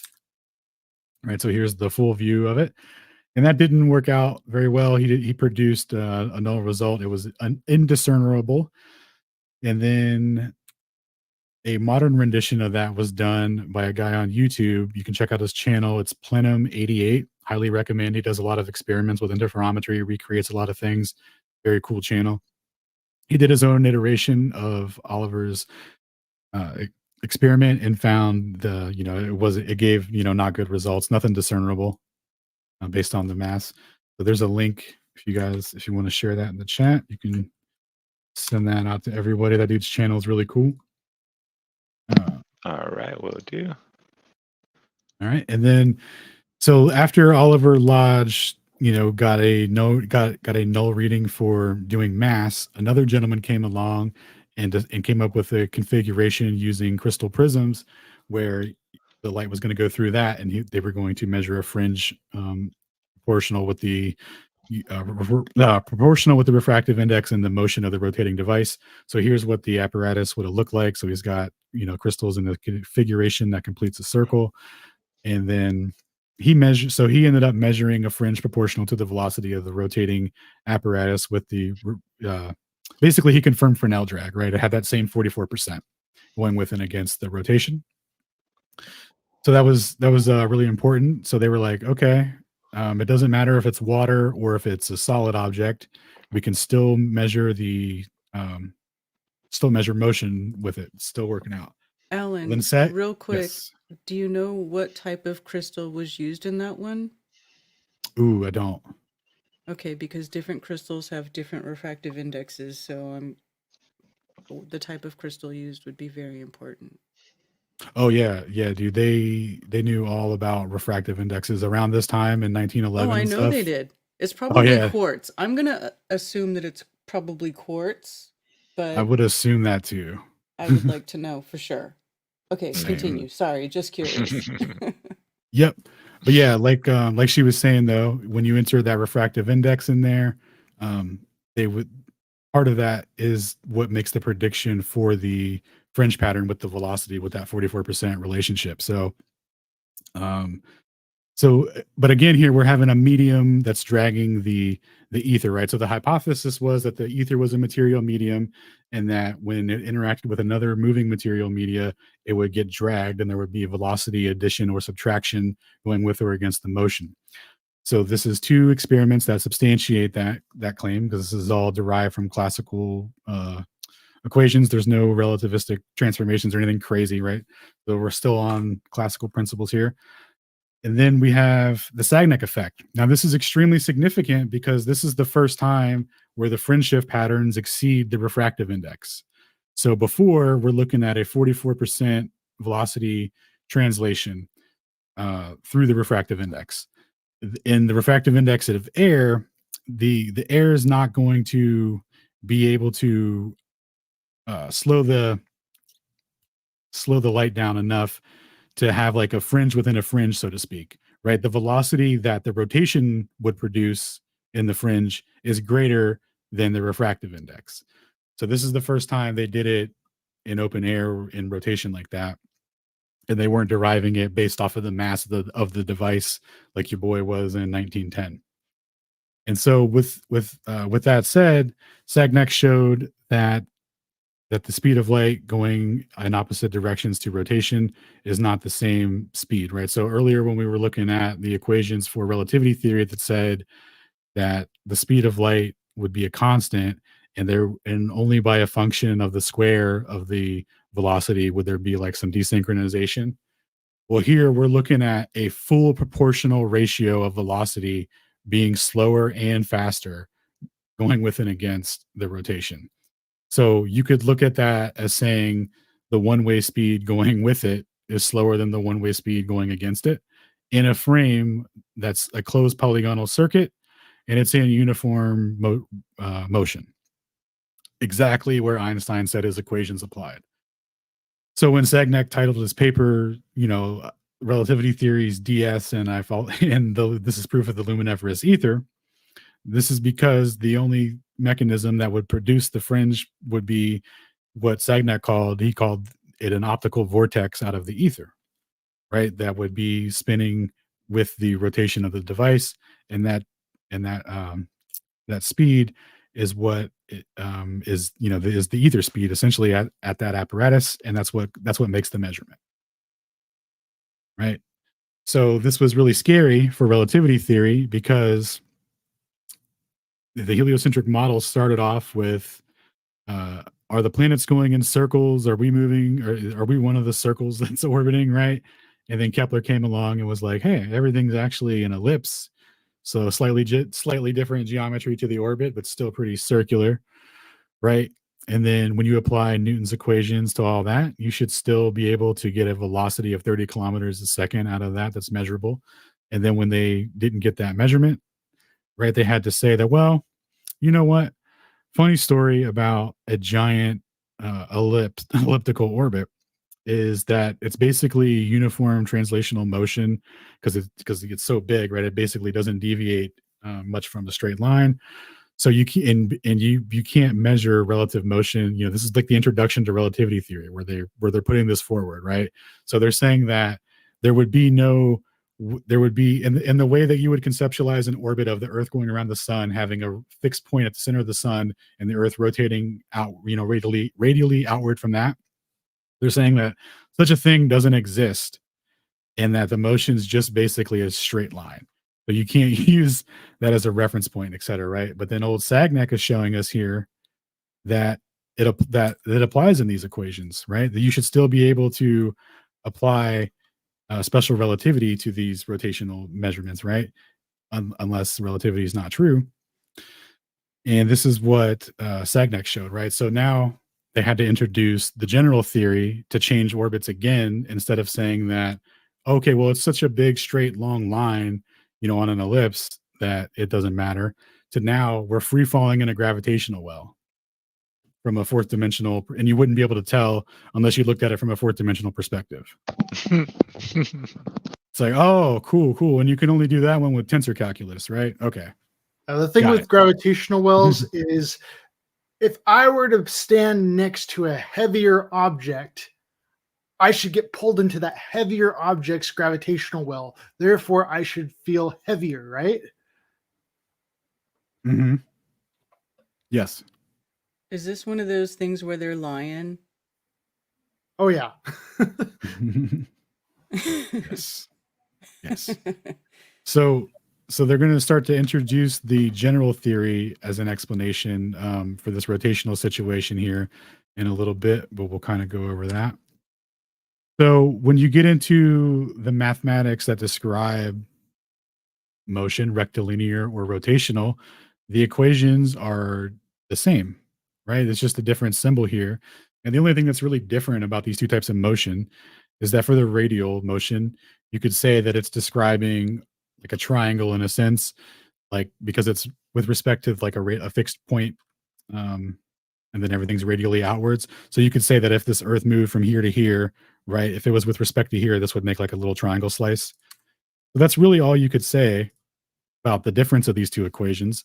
What they're describing at their core, though, is a change in position over time, right? It doesn't matter if they're accelerating, if they're moving in a circle, if they're moving in a straight line, if they're moving in a fixed speed, or if they're accelerating. They're all describing the same thing. The universe, light, doesn't go, oh, you know what? You're moving in a straight line. I can't see you. I'm the same speed for you, bro. But then you start to take like one step towards making a rotation, like you start making that little deviation. All of a sudden, light's like, oh, hey, I'm moving a little slower to compensate for your rotational velocity now. It doesn't make any sense, right? It's like, sure. That's what they would have you believe. That's what the theory states. That's insane. Chaos. So yeah, just a quick recap on the kinematics, right? Just describing change in position over time. All of those being the same. Now, an important thing to note from Sagnac, which I'll come back to the other slide here in a second, but this is the configuration for Sagnac's original setup. And we'll see here that S is the enclosed polygon that the enclosed light would make as it completes its circuit. And you'll see that this is this is literally any uniformly closed circuit in rotation, or any closed polygon in rotation, as defined by special relativity. So Sagnac knew exactly what he was doing with this configuration, and it's crazy that to hold on to the theory, Sagnac went unanswered for like 8 years before people started trying to use general relativity to try and explain it, which we're going to cover here in a minute, because as it's going to turn out, relativity theory can't explain any of this, and this is all proof that the Earth is stationary. And later we're going to look at a GPS argument for flat. Can I just ask you a quick question? Speaking of the Mhm. stationary Earth thing, now recently a lot of people have been coming into my chat and various other people's chats talking about the Earth moving up at 9.8 meters per second. Now, would Sagnac show that or detect that or give any inclination to that? Ooh, good question. So for the kinematics and dynamics, if the Earth is moving up through a stationary field, or a field that's moving, because you would have to. I've given this some deep thought. So for their position to not have the Earth doing the rotating, at least, because it would have to be going faster and slower by thousands of miles throughout the day, which isn't, obviously no one's going to try and argue that. So you would have to say that the field that the Earth is upward accelerating through is also in rotation, and that would make the same prediction for everything. Essentially, there would be no distinction there. So if we're stationary and there's a downward bias, right? Well, which is measured through interferometry as well. So there's been vertical interferometry experiments. So those would show the same exact thing for Earth accelerating upward versus the ether, or versus like an ether pressure measurement. It would be identical in that regard. You would to falsify like their analysis, you would have to take it to an energy analysis, right? So you would have to analyze something from the moving frame versus the Earth frame, and then which you have to incorporate the mass of the Earth and that. So I know obviously no one's going to accept mass of the Earth, all that, because it's just derived from constants. But when you know what it's derived from and why they're doing it, you could see that it doesn't matter what the mass is, just any constant will do. When you apply that ratio, the stationary frame would make the correct prediction. But if you were to just look at it purely from the measurements of light, it wouldn't tell you either one. Okay. Thank you. I'm glad you thought of this because it keeps coming up. Yeah. Well, see, before I like really understood it better, I did make that argument originally that it would be mutually exclusive, but then I realized that because if the motion is being the motion is measured because of the observer, right? Like the observer's motion is the key factor in what determines the measurement. So if the ground is moving, then that would produce the measurement. If the Earth is stationary and the ether pressure is facilitating the mechanism, that would be the same equivalence, because it's the same equivalence for Earth rotation, right? It would be either ether wind rotation or Earth rotation. Mm-hmm. So it would be unfair to try and mutually exclusively use it against them. Yeah. So basically, if you're not outside watching it happen, you're never gonna know. Correct. Thank you. Yep. Continue. Thanks. And in your opinion, do you need the Earth to be moving to create a downward vector? Yes. If you don't have a downward bias from electrostatics or some other mechanism, then the causal mechanism of upward acceleration is equally as valid. Because it's the same thing, right? So we have the same phenomenon, right? We have motion through a field, and we have pressure mediation that's going on. If there's an object that's moving with or against that field, the pressure mediation inside a container will change, right? We've seen that with the density tower in the 0G plane, right? That inversion, right? So that's all that happens. Now the globe, right? They say mass attract mass, ball, uniform gradient, etc., right? But we know Earth's not a ball. We know mass attracting mass isn't true, right? So if you reject that premise and say that density and buoyancy sorts it out, you're not going to have a way to describe anything, because density and buoyancy aren't forces. They're resultant of a vector is required for density and buoyancy to even take place. Right, and that's in the density and buoyancy equation denoted by G, right? But when we became flat earthers, we all became super skeptical of gravity, right? So anything that has a G in it, we were like, F that, right? But what is big G? Well, or I'm sorry, what is little g? It's just the kinematic derivation for something falling at a given rate. So it's just height, time, how much did you accelerate? It's literal kinematics. It's not like the big G, that little g doesn't have to be gravity. It's just acceleration, just something falling. So there's just a vector, right? That's all it's providing. Which is also an average too, because different materials fall at different rates. Yes. I'm sorry. And I like that meaning because you've got some, I think it was Clifford Johnson from Southern California University. It was the one said gravity is acceleration. It's not just like acceleration, it's the same thing. That was his claim. And so if you just think about it, I like your interpretation of that more, because a lot of people are like, oh, well, that means it's the acceleration of the Earth. And it's like, no, it's talking about the rate at which it falls. And I like that interpretation of it so much more than Earth accelerating. Oh, dude, I'll send you some videos from Shane. He's got some excellent breakdowns of breaking down the kinematics of it, because that's all it is. It's just describing that function, right? But because it's associated with ball attraction, everyone's kind of apprehensive to it. But so if you don't have any vector, right, you would have a problem explaining things. So I think there was that episode of GLOBEBUSTERS with the van, the helium balloon in a van or whatever. And it was just like, oh, yeah, you wouldn't be able to explain that unless you had a field to explain that. And it's just like, it just made sense. It was like, yeah, obviously you need something. So yeah, you could go electrostatics, and if you're not feeling that, you could, upward accelerate if you want. But You don't have to.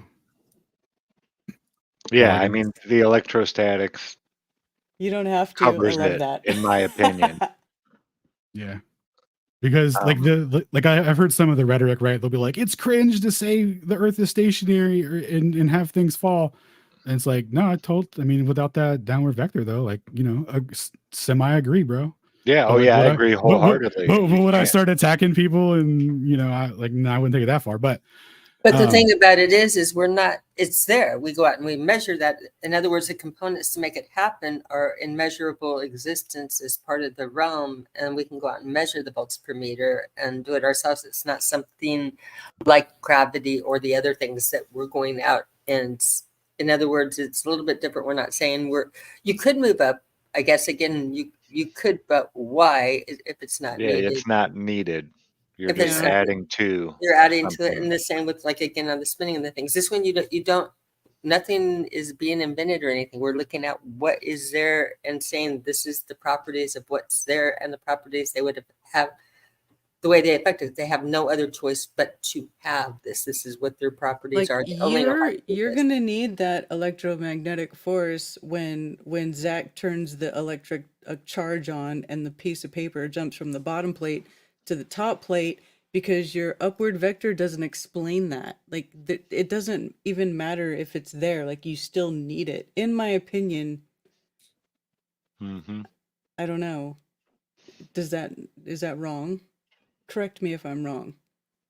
Because if you're going up and then you charge something a different way and it goes up instead of down, when if you're not doing anything to it, it just goes down.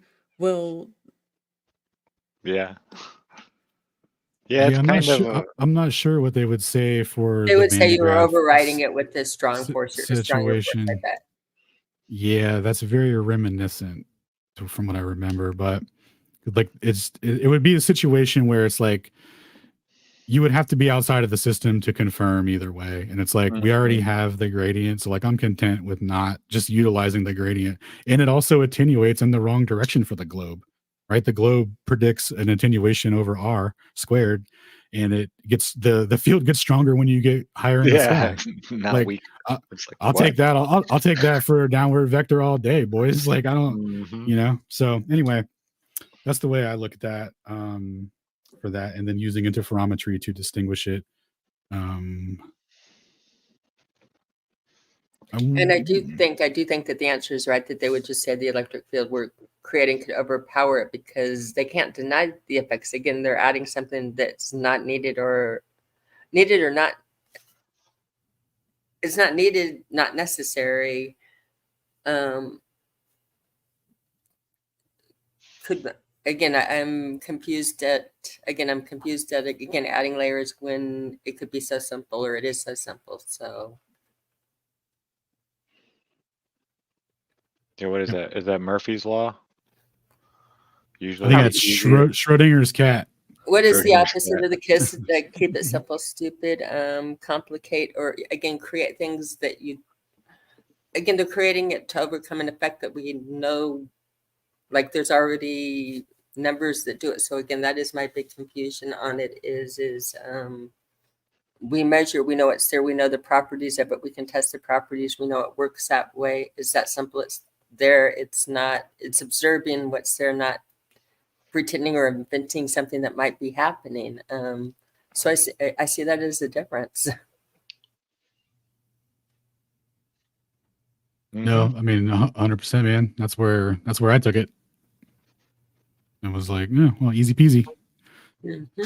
I just wanted to make sure I wasn't missing something. It's not like something. we have to explain where the Occam's energy source razor. is coming from. There has to be one above our heads creating this flow of energy that goes down, into the earth. It has to be there. We're getting a source of energy that's nonstop. It never hiccups. It rises. It has a heartbeat, a daily heartbeat. It goes up and down. Measurable. Yeah. That's the periodicity that interferometry measures, right? That daily and annual periodicity. So there's the periodicity with the stars, and then there's a minimum and maximum dimension that happens annually with the equinoxes. So relative to where the sun's at, The speed of light's going to go faster on that day than it does on any other day. And then it's going to start going slower than it does than any other day throughout the year. It's like, oh, okay, dude. That makes sense. That makes sense. Yeah, dude. 93 million miles away. Cool. For sure. Cool story, bro. Yep. So we have here the ultimate falsification of relativity theory, right? So with the rotating device, the relativist will say, "Oh, it's not a straight line. We can't. The Newton's equations don't apply there." But when Wang did a fiber optic gyro experiment, right? In this bottom configuration here, the most important one, I think, when you derive the friend shift pattern for the prediction, you're only using the effective length of the apparatus. So you're only using the length from this top portion here to this top portion here. These portions that wiggle cancel out, and this bottom portion and the detector leading up to that are not counted. So this measurement is made with respect to the apparatus, to itself, essentially, right? Which is something that can't be done in relativity theory, that it's not allowed. So people will say, oh, well, it's relative to the rest of the loop. Oh, it's relative to the detector. Well, if that were true, then you would have to use the full length of the cable to derive it, or maybe the full length minus the side portions that move, since they both move the same. But you would still have to include the bottom half and all the loops down to the detector. And they don't. It's literally just this portion. So we're looking here at a graph of the measurement. This is a linear relationship with the velocity of the apparatus and the measurement that's made. So it's fully measuring the velocity with respect to absolute time and space. The time in the lab and the time on the apparatus is the same. And the only way you could explain this measurement is if the motion is with respect to absolute space. So as this apparatus moves from this red dot here to this red dot over here, the entire length is preserved in absolute space, and we're assigning imaginary vectors for electromagnetic propagation to occur to explain that. And that's antithetical to Einstein's theory, right? Einstein predicts that there's no friend shift pattern here. Not even that there's a gamma factor link contraction based on the velocity, but that there's literally none. That this graph should just be zero. There should be no. Yeah. It should just be 0, 0, 0, 0. Einstein was wrong. Yep. Again. Super wrong. Super wrong. I guess he did have a patent for some kind of refrigerating system. Nice. That he kind of added to somebody else's patent. But besides the blouse, that was the only patent that he had ever really put in for and got anything out of it. And it only lasted maybe a couple years, because then they learned about Freon and compressors and stuff like that. And his thing just went out the window. Dang. But yeah, that's Einstein's, contribution. Yeah. Yeah. Nice. Right there. Straight up. So we have here the Michelson-Morley configuration. When you look at a linear interferometer or a classical interferometer or a Michelson-Morley style, right, we're just looking at light going at a right angle to itself. And they told us that this one was a special one, and it measures linear motion, but it can't do it, right? But the closed loop is the Sagnac effect, and it can measure rotation, can't measure the translational speed, right? But the displacement in radians it can do, right? So it can tell you how many degrees per hour you're moving, but not not in the translational speed. But anyway, what our boy Wang showed here with this graph and his measurements is that these two apparatuses, irrespective of their configurations, are identical. So the measurements that Michelson-Morley made, where they were showing 8 kilometers a second, the ones that Miller made, where it's 8 kilometers a second, scaling at altitude, Hector Minera showing the same thing with the periodicity. He wasn't at altitude, but he showed the same periodicity, and Galev showing the same periodicity at altitude, all being equivalent. Like, these are all first order measurements. These are all as is, right? You can't Lorentz transform out of them. So this is just a graphic to illustrate it doesn't matter what configuration it's in, it will measure velocity. And then that was the premise of Sagnac's experiment, having the closed polygonal circuit take this weird configuration here. But that was just showing that it doesn't matter. You can still, they'll still make their correct measurement. So here we have a citation of 20 plus people trying to explain the Sagnac effect, and none of them could do it. The important thing here to note is where they tried to bring in general relativity to explain it through Paul Lavava, some French guy. They bring in your boy Paul, and they say that general relativity using tensor calculus, that they can convert the rotation of the device into energy, which fully contracts it. And then they ended up abandoning that explanation, but they tried that out for a couple of years. Then let's see here. So that was this paper was in the 90s, recapping the history of all this. So these are people that try to come up with their own derivation to explain this friendship pattern, right? So the first order effect of the velocity that's being measured in the speed of light is outside of the confines of special relativity to explain, because special relativity is a theory based on link contraction and time dilation, which are second order effects relative to some velocity. So they're a function of the square of the velocity. So at best, right, they would predict that the measurement here would be way less than what's being measured, and it certainly wouldn't be certainly wouldn't be 1-to-1 to the velocity of the rotation of the device or the linear motion of a device. So all these lads here were trying to explain, they're trying to rectify that. Well, maybe if we do a different reference, nope, sorry, nothing, right? Even Paul Lavavou couldn't do it. So anyway, we have Post here who tried to take a crack at it in 1967, and this will come back because this is relative to something called Thomas precession.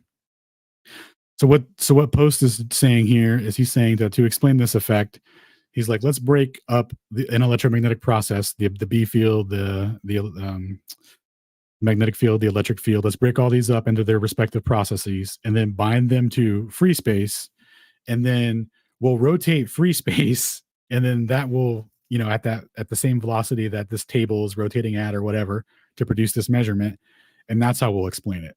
So we'll just physically expand the fields that electromagnetic propagation is occurring in to do it. And that didn't end up working out for him. And what he was doing here was essentially he was calling it like centrifugal acceleration. So he was taking the rotation of the device, using that potential to rotate free space to describe this delay in propagation proportional to the velocity.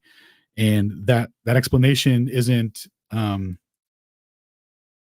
alignment with special relativity, because special relativity is a theory based on velocities, right? And what he was doing was, by making it about like the potential, the centrifugal potential of it was equivalent to like doing gravitational potential in special relativity.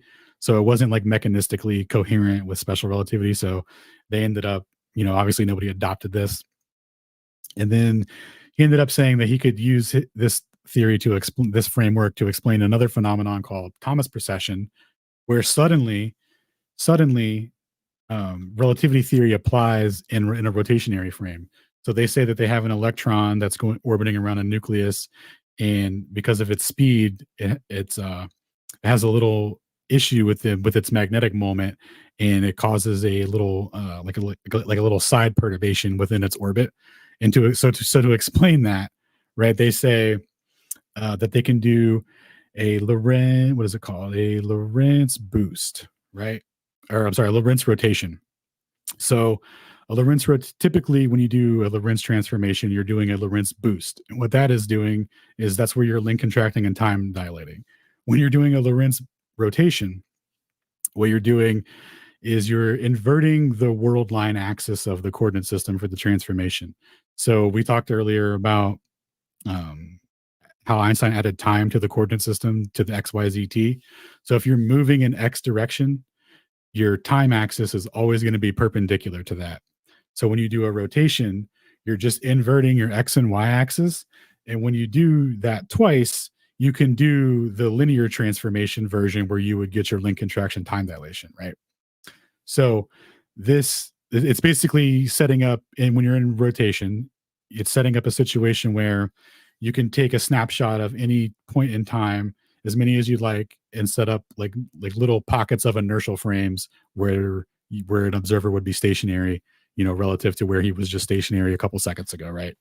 I feel like this is like part Highly of abstract.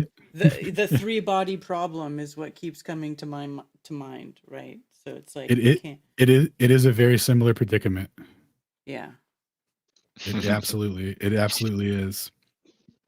And then, so to go back to post slide here, so let's see, he was Thomas precession. Okay, yeah. So he was saying that he could explain that electron situation without using Lorentz rotations, and that he could swoop it up by just rotating the whole of the fields by binding it to absolute space, which invoking an absolute space in special relativity is also antithetical to the theory too, which he should have he should have saw that one coming, as they say. Like these people get so comfortable with the idea of the Earth being in motion that like they forget that that they're just going to contradict the theory that was put forward to explain why it's not possible. And they're like, oh no, we can have an absolute. Oh no, we can't. Oh right. no, we can't. Yeah, it's like oh no, my bad. Yeah. So now earlier when Paul Lavue, right, gave his tensor calculus explanation for the Sagnac effect, well, it was found later through some labs that were doing an analysis on it, trying to explain the effect through general relativity, found that they essentially weren't sure if an observer should even measure a difference in the speed of light, right? So what general relativity did is when you're in an accelerated frame, right? So if you're in uniform transitory motion and rotation, where they say that that's an acceleration, and general relativity should apply, and if that's true, then you're going to experience length contraction and time dilation as a function of the square of your velocity. So you're not going to measure the speed of light being different. And if you're a stationary observer at the center of the device, you're also, because you're an inertial observer, you're also going to measure the speed of light being the same. So they ran into this huge problem where they were like, should an observer on the ground predict the fringe, or should an observer on the apparatus predict the fringe? Like, what are we supposed to do here again? And that was super confusing for them, because while this was going on, the experiment Michelson-Gale-Pearson had happened, where they show that the closed loop measures a variance in the speed of light that they when plotted against sidereal time tells them that that ball rotate. Right. So, and they're like, okay, well, what a guy on the ground, is he supposed to measure? Because we're rotating with the Earth, right? The apparatus is rotating with the Earth. How are you ever supposed to measure the variance if it contracts? If you're in a contracted frame, it should never produce the measurement for you. So it just got super crazy when they tried to apply it to reality, and that posed problems. So now we have Ali and others saying that, let's see. Yeah, so this dude was doing the speed of light, or you're trying to explain Michelson-Gale-Pearson, right, with respect to a transformation at the center of the Earth versus an observer at the rim of the Earth, on that rotation. And, that's where everything fell apart from there. And they were like, oh, we can't use this as an explanation anymore. So now what they do in modern inertial navigation system manuals and all that to explain the Sagnac effect in just a local Sagnac effect, they say like, oh yeah, it's a relativistic effect. And then they show you a transformation with an observer at the center of the device and an observer in motion, but they don't Lorentz contract it or do anything like that, because, it's not going to produce a fringe. They just show you the classic derivation for it to get that exact proportional ratio with the velocity. How they say it seems to assume. Yeah. Because, you always assume things from a scientific paper, right? Like, well, in particular with their transformation, right? To set up Lorentz symmetry, what they're showing, or what they're trying to do with that, is they're saying they're invoking like a symmetrical point So if there's a device that's rotating, what they're going to do is they're going to mirror that geometry and put an observer in the center that's stationary, and then they're going to watch an observer, or they're going to watch another observer on the rim of that rotation do their thing. So when they talk about at the center, when he was trying to figure out the derivation for the fringe shift pattern, like for the prediction, right? Well, they're making it with respect to the center of the Earth, and then so they're saying like, okay, well, who would make that measurement? Because we're on the rotating Earth, so it's supposed to be contracted in our frame. We're not even supposed to make the measurement. The only way you would see the measurement is as if you were an observer at the center of the Earth in that stationary frame, and you could see the difference. Mm-hmm. But then that doesn't even work because you're an inertial observer, so the C is C for you. You're not going to see that guy's displacement. Like it completely fell apart. And they're just like, whatever. Average. Yep.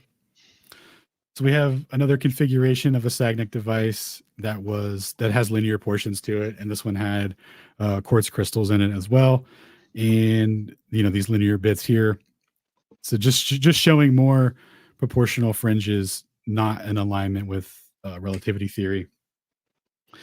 And then we have Post here spilling the beans, and he says, to be consistent with the principle of relativity theory, one has to demand that the Sagnac interferometer and the ring laser gyro cannot lead to a fringe shift or a beat frequency if the equipment is in uniform translational motion.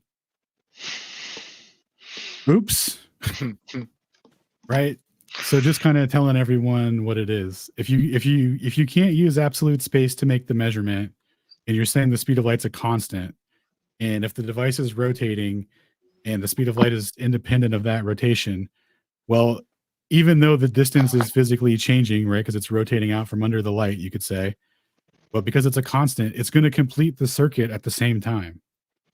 It can't make a fringe. Like it's so obvious, but they locked themselves into this, and this is where we're at. But yeah, I thought it was really cool to have this guy just spill the beans to tell you exactly the issue. So we talked about the Lorentz transformation and the the Thomas precession and how you could do a rotation with that. So we'll read a little bit here from Ron Hatch, who says the Lorentz transformation from Goldstein in 1980 clearly spells out the method for handling acceleration. So this is just for argumentation. If a relativist says, oh, it's a non-inertial frame, can't use it. It's like, well, how about the electron orbiting around the nucleus of some atom, right? Isn't that literally the same thing as a ring laser gyroscope with an observer at the center versus the rim? So if you're trying to fit special relativity into that, how can you anyway? So we'll read on here. So we imagine an infinity of inertial systems moving uniformly relative to the laboratory system, one of which instantaneously matches the velocity of the particle. The particle is thus instantaneously at rest in an inertial system that can be connected to the laboratory via Lorentz transformation. It is assumed that the Lorentz transformation is described in properties of the particle. It is true in the rest system as seen from the laboratory system. Oh, no way. So if you just do that sectionalized portion, I think I have a graph of it here to show it. So inverting that axis, what I was talking about, right? So we have this rotation. Well, if you invert that timeline with the direction of motion, oh, look, if you do that twice, suddenly you can make a straight line where you could apply a Lorentz transformation to get a Lorentz boost. But if you did that to a gyro, it wouldn't predict the same fringe pattern. This equation, however, delta, the change in time equals 4a omega over c squared. The squared isn't showing though for some reason. Does, however, produce the exact ratio for the velocity that you could use. That's weird. No transformations here, just using absolute space to make the measurement with, right? So it's a ratio of velocity over c squared. So any squared. So any path length increase will be ratioed against that, and that produces the exact fringe. No transformation necessary. Isn't it crazy how they know this stuff? they've tested it and all that stuff, and they know that if they just say the Earth isn't moving, then It's over. it all works though. The Earth But they isn't. yeah, they don't. It's like they don't want to say that on a philosophical belief only. There is no evidence that we are in motion. Just ignore it and it'll go away. Oh yeah, none. None at all, other than a Lorentz transformation that assumes the velocity that's never been measured. Right? Because like they literally doing the transformation on the Michelson-Morley device, right? What they're saying is that the reason that it measured 0 is because there was a contraction that's a function of the square of the velocity of 30 kilometers a second. And that's why the apparatus made CC. It's like, oh, what now? So you're just assuming that you're moving, and that's the reason you can't measure it? Cool. So if we stopped, then we would be able to measure movement. You would have to be in a different reference frame and then measure it. But then it would be relative to you in that new reference frame. That's where it gets like double dumb, right? Because if you're moving at a different velocity relative to the sun, like let's say you could like lag behind the Earth or something, or like go maybe a little slower, you would have a different amount of link contraction and time dilation, and you would never be able to see like the difference in Earth's versus yours or whatever, unless it was unless you were doing the comparison between you two. From an outside perspective, right? Yep. So it's like an infinite loophole. Infinite DS, I call it.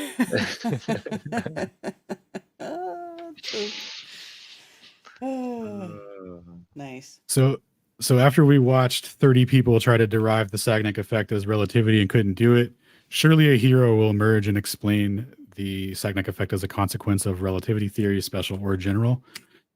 And does any hero emerge? Let's see here. This is just in regards to, so we're going to move on to general relativity, this is just an explanation of the geodesic, right? So earlier when I was talking about how they changed the orbits to say that you're in a gravitational well in free fall, this is just what that's supposed to represent. So from this ball of light's perspective, you'd be traveling in a straight line. But from our fourth dimensional God perspective, we can see that the ball that it's traveling in a curve, right? So that's the whole thing of what they're doing or what they're proposing with general relativity and how they would try to explain phenomena, right? Now, another horrible defeat for general relativity being able to explain the Sagnac effect was an experiment by Dufour and Prunet in 1942, where they had a stationary apparatus that with 45-degree angled mirrors that could hit a rotating apparatus and then reflect it back to the top portion, which would hit a detector fixed to the lab wall. So here they're showing that an inertial observer is measuring the speed of light difference on this rotation, or at that exact rotational rate, predicted by the Sagnac effect. And this is a further falsification of relativity theory, right? So in the typical setup, the detector is on the rotating apparatus. So you could say, oh, well, it's a non-inertial frame, special relativity doesn't apply. And it's like, okay, cool. How about if the apparatus is fixed to the lab wall? Would that change things? Significantly, because where the observer is determines if the frame is inertial or not, right? It doesn't matter if the path that the light took is rotating. If the guy if the guy on the lab wall isn't associated with this, then he's an inertial lad, right? I think that's pretty straightforward.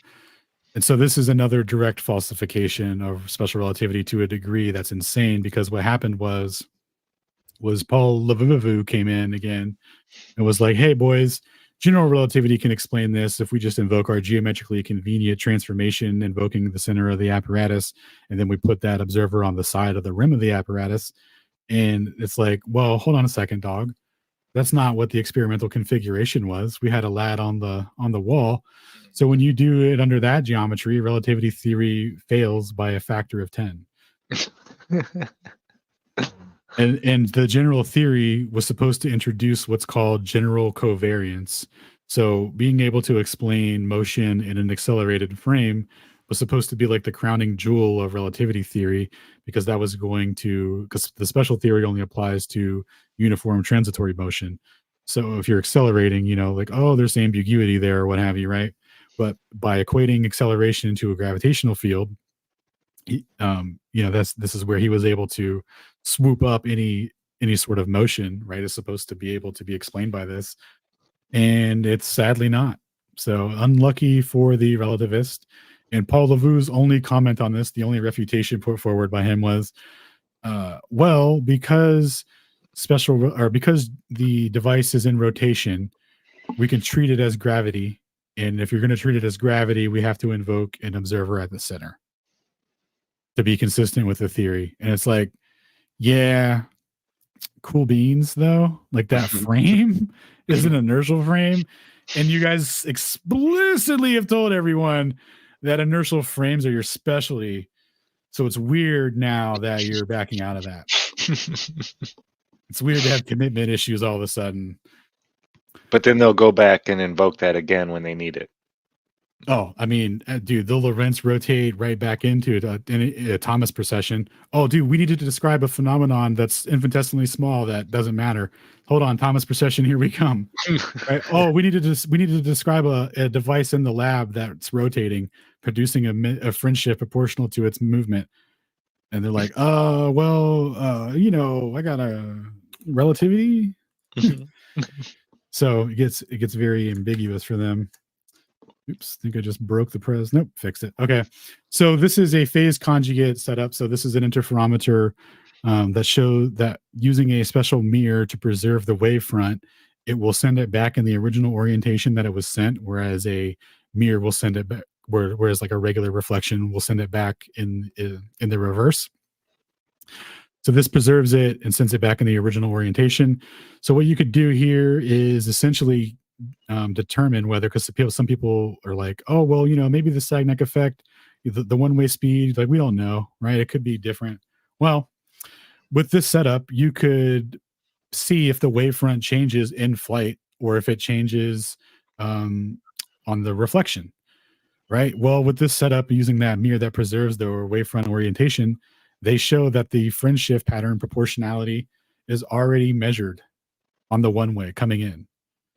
So the movement of the detector is already somehow the wavefront already changes in accordance with that. Like magic or whatever. Oops. So let's see here. So there's the error bar for that phase conjugate setup, where it's just showing the linear motion being measured, or, well, you know, rotational, but still being measured in accordance with the, you know, with an error bar. So then Ruyong Wang did an analysis of that apparatus of a phase conjugate mirror, and he's kind of like showing you that, oh, you know, if you keep extending that circular bit to infinity, it's eventually going to be straight, similar in concept to how if you're driving in a circle, but if you extend that circle to, you know, 100 miles, right, it's pretty much going to be a straight line for you. You're not really going to notice. So similar situation here, and he's just kind of pointing out, like, hey, what happens if you take this arc and just keep making it bigger? Oh, is it just a uniform motion? Is it just a straight line again? And it's like, yes, it is, Wang. Come on, Wang. Come on, Wang. So Sagnac and the boys and Wang show that there's no that relativity is full DS and it's incompatible with reality and measurements. So now we're going to look at the interjection of the theory in GPS systems, because we're told that GPS explicitly functions with general and special relativity. Without it, nothing could work, right? Even though interferometers clearly work in the face of it. So we'll look at that now. So the GPS tracking station clocks verify the direct effect of gravitational potential upon the clock rate. The clock stations require adjustments for their height above sea level. Interestingly, they do not require an adjustment for their latitude.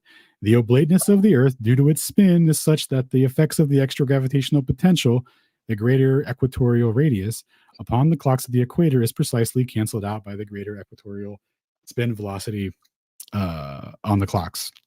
So that's a really, really cool story to Yeah. explain why they don't have latitude dependent corrections. And I'm going to be making a significant argument coming up in regards to latitude dependent corrections. Because right here, he's saying that, well, because they are so blate and it's moving through a gravitational field that's stationary, the offset and the equipotential is due to the rotation. So you can just treat it as uniform. Okay, well, we'll see how that works out in the next couple slides. So this is just a couple more things on the corrections that they make for GPS. So this is from A.G. Kelly, who says, both bodies name 3 relativistic corrections, and the bodies he's talking about are the, the International Telecom Union and the CCCDS. And I couldn't figure out what that acronym was, but the first one, what he's talking about are clock synchronization standard agencies. So like these set the standard for clock sync for GPS, and anyone that wants to use get in on that network or whatever, you have to follow these guys' standards and regulations. But anyway, he wrote them asking about the corrections that they make and employ, and he says both bodies name 3 corrections as relativistic. These are a velocity correction is calculated under special relativity for transporting the clock. So a little time dilation, is what they're putting forward for that. And then he says, which we'll come back to. This turns out to just be the Sagnac effect. So you know how relativity theory predicts a really, really small amount of correction based on the square of the velocity over c? Well, they end up having to correct for the full velocity of the craft. Oops. And then the correction is the next correction is the correction for the difference in gravitational potential, which is outside the scope of this paper because he's just talking about special relativity.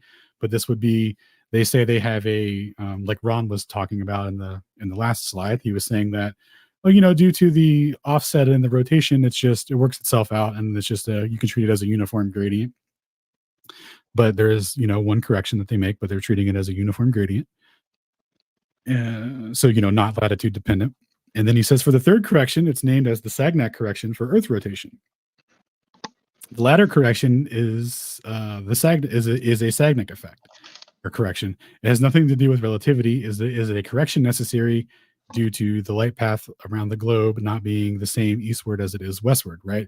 So they're saying essentially that because light's independent of the motion and all that, but the Earth's a physical rotating body that we're rotating into or rotating away from the propagation, and that's causing a variance, right? And they're saying to correct for that, they have to make a relativistic correction. But as we just learned, relativity can't explain that, in any sense.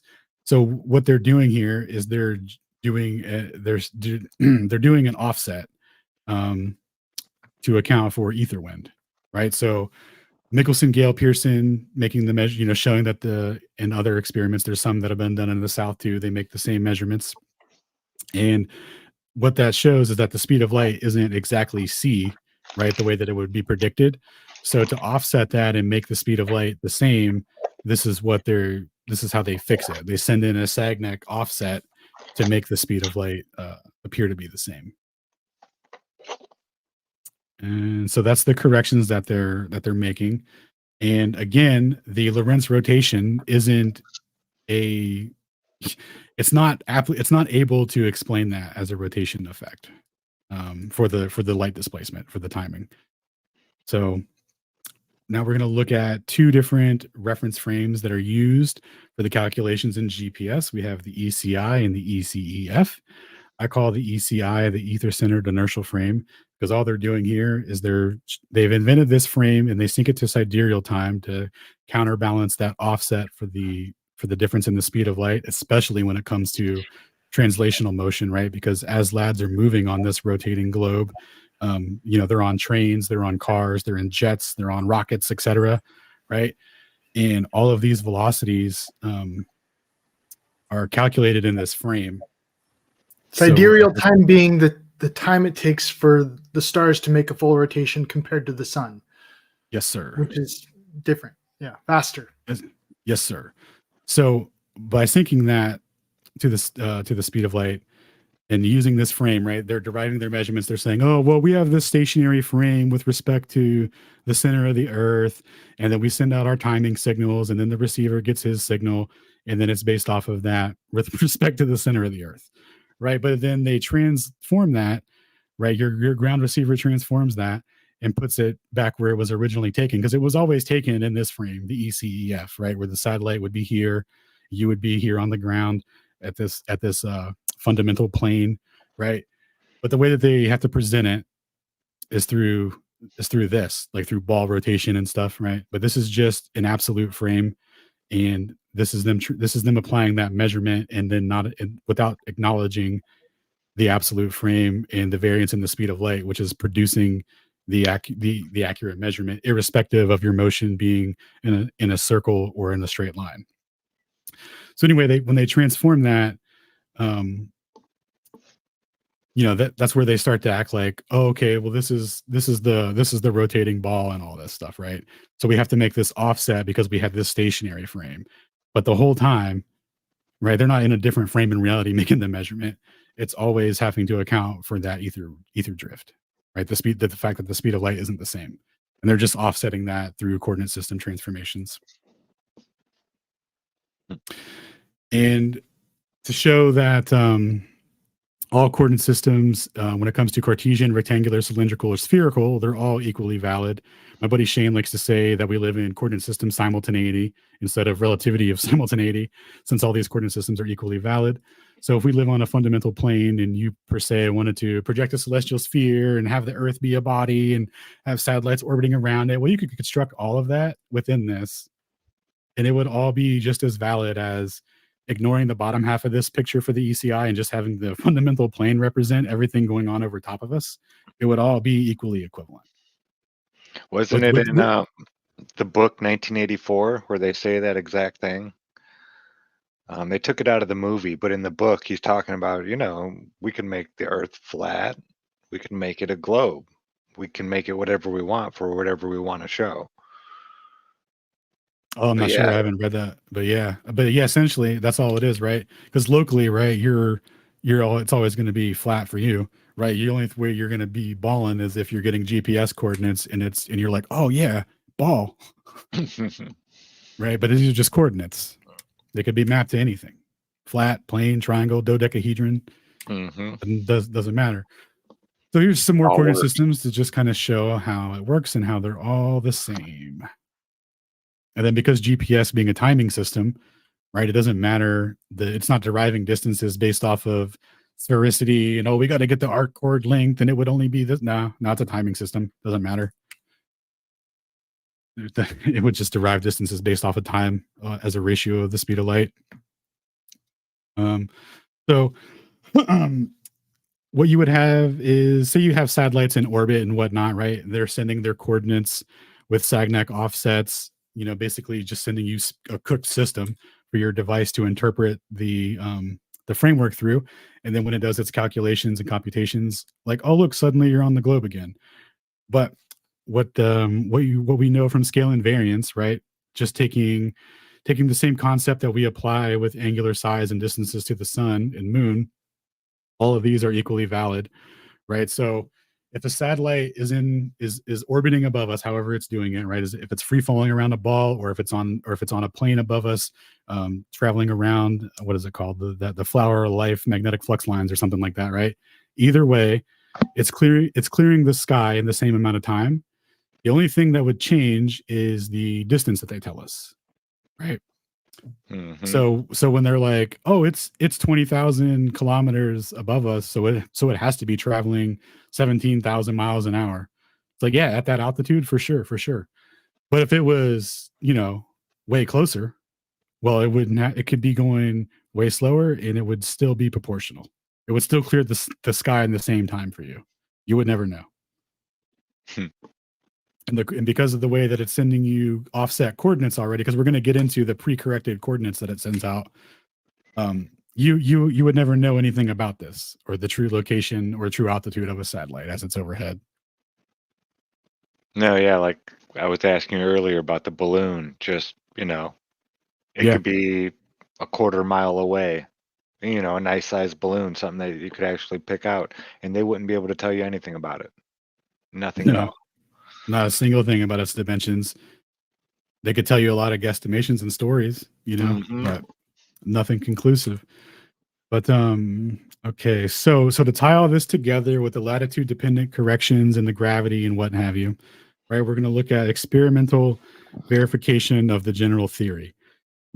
So when the general theory was being proposed in 1915, it was this, you know, it's largely associated with the successful confirmation of it due to gravitational lensing and that pretty much it, right? They're saying that starlight displacement was observed and therefore relativity because it was because the magnitude of the displacement was in accordance with how much light would be displaced due to the gravitational field at that distance, right? At the solar limb of the sun. So, you know, not super convincing, right? But in tandem with that observation, there was supposed to be spectroheliograph observations from St. John and John Evershade, who were the premier spectroheliograph operators at the time. And those guys were making observations throughout the year to see if they could find redshift in light that would correspond to relativity's predictions. So while Eddington was making his observations for the lensing, the lads were also looking at those same stars to look for redshift that would correspond to an interaction with the sun's gravitational field, right? The sun has a certain amount of mass, like based on Newton's laws from Kepler's laws, right? So when they're when they're conserving that mass into a gravitational field through relativity theory, right? There's a specific amount it has to be, and then there's a specific gradient as you get further away from the sun or any mass, right? The gravitational influence is going to change. So at different solar radii, they have different predictions for how much displacement there should be, and if there was supposed to be this much displacement for light at the solar limb, then when you split that light into a rainbow and you look at the spectrum, it should also be slightly more red in accordance to the theory, because it interacted with that gravitational field to cause that displacement. So it was supposed to be like a complementary verification as the causal mechanism for the displacement was the gravitational field, right? Because the sun, when if you're looking at starlight at the solar limb, you could say that, oh well, you know, the magnetic field, the electric field, the plasma, you could say all kinds of different things, right? But to narrow it down to the cause being due to gravitation, it would exhibit that same redshift in the spectrum. So that's what they were looking for, and they didn't find anything, and they don't really talk about that or tell that side of the story. They just go with the lensing being the premier proof of it. And then for like 30 or 40 years after that, so now if it were the case, we're on a globe, we're flying through space, yada yada yada, would they have seen what they predicted, in your opinion? They've seen was predicted. So there's been multiple observations of it. So here's the thing: the observation is just a ratio again. So what you the prediction, right? You could introduce a different phenomenon. You could say you could treat the sun as a Gaussian surface and change the mass from, you know, mass and gravitation to charge potential and electric flux. And then treating it as a Gaussian surface, you would just have an equipotential gradient emanating out over R. And that same mechanism, because it's all based on the radius of the sun, right? Like the angular diameter. So because of that, the ratio for gravitation, the way that they're applying it, it's all the same. So any displacement, it doesn't matter that you see it, it's the causal mechanism. And because it's a ratio of the radius and the gravitational constant, no matter what measurement it is, it would always appear to be like what they predict. Does that make sense? Yeah. Because it has nothing. Yeah, it ended up having nothing to do with the gradient or anything like that. It's literally just a ratio of the constants based off in the radius of the sun, which is all just based. Dude, another averager. So like for 30 or 40 years after the whole Evershade and St. John situation having no redshift, the astrophysicists and stuff had a heck of a time deciding on how they should interpret redshift through the lens of relativity theory. And it wasn't until 1965 where the two lads, Pound Rebka and Pound Snyder, were given the Nobel Prize for successfully confirming Einstein's theory of gravitational redshift. And what they had here is in Harvard, the old Harvard yard. They have a detector here at the top and a emitter at the bottom, and then they have they invert the setup as well. But basically, the detector emits a certain frequency of energy, and then the detector will only accept a certain frequency of energy. And if the gravitational potential difference at 75 feet is different than it is at the surface, the detector won't accept the originating emission. It'll have to change in flight due to the gravitational gradient or something to the predicted value. Otherwise, it won't accept it. And if it does accept it, this detector will then ionize that energy and convert it into an electric signal and give you a reading proportional to that energy that it absorbed, thus confirming the energy change from top to bottom and bottom to top. So they did their in 1960 they did their test, and they got their detector went off. So they were like, okay, cool. Well, the first paper was titled "The Apparent Weight of a Photon," and the reason they titled that is because the classic theory makes the same prediction, meaning that the speed of light going down is faster than it is going up, and that change will cause a frequency change, which will cause an energy change, which will cause that detector to register that new energy value.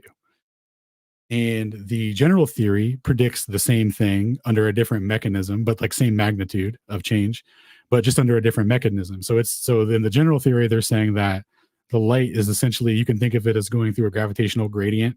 And as it gets closer to the surface of the Earth, it's going to oscillate less because it's in a more dense medium, and that will cause an energy change.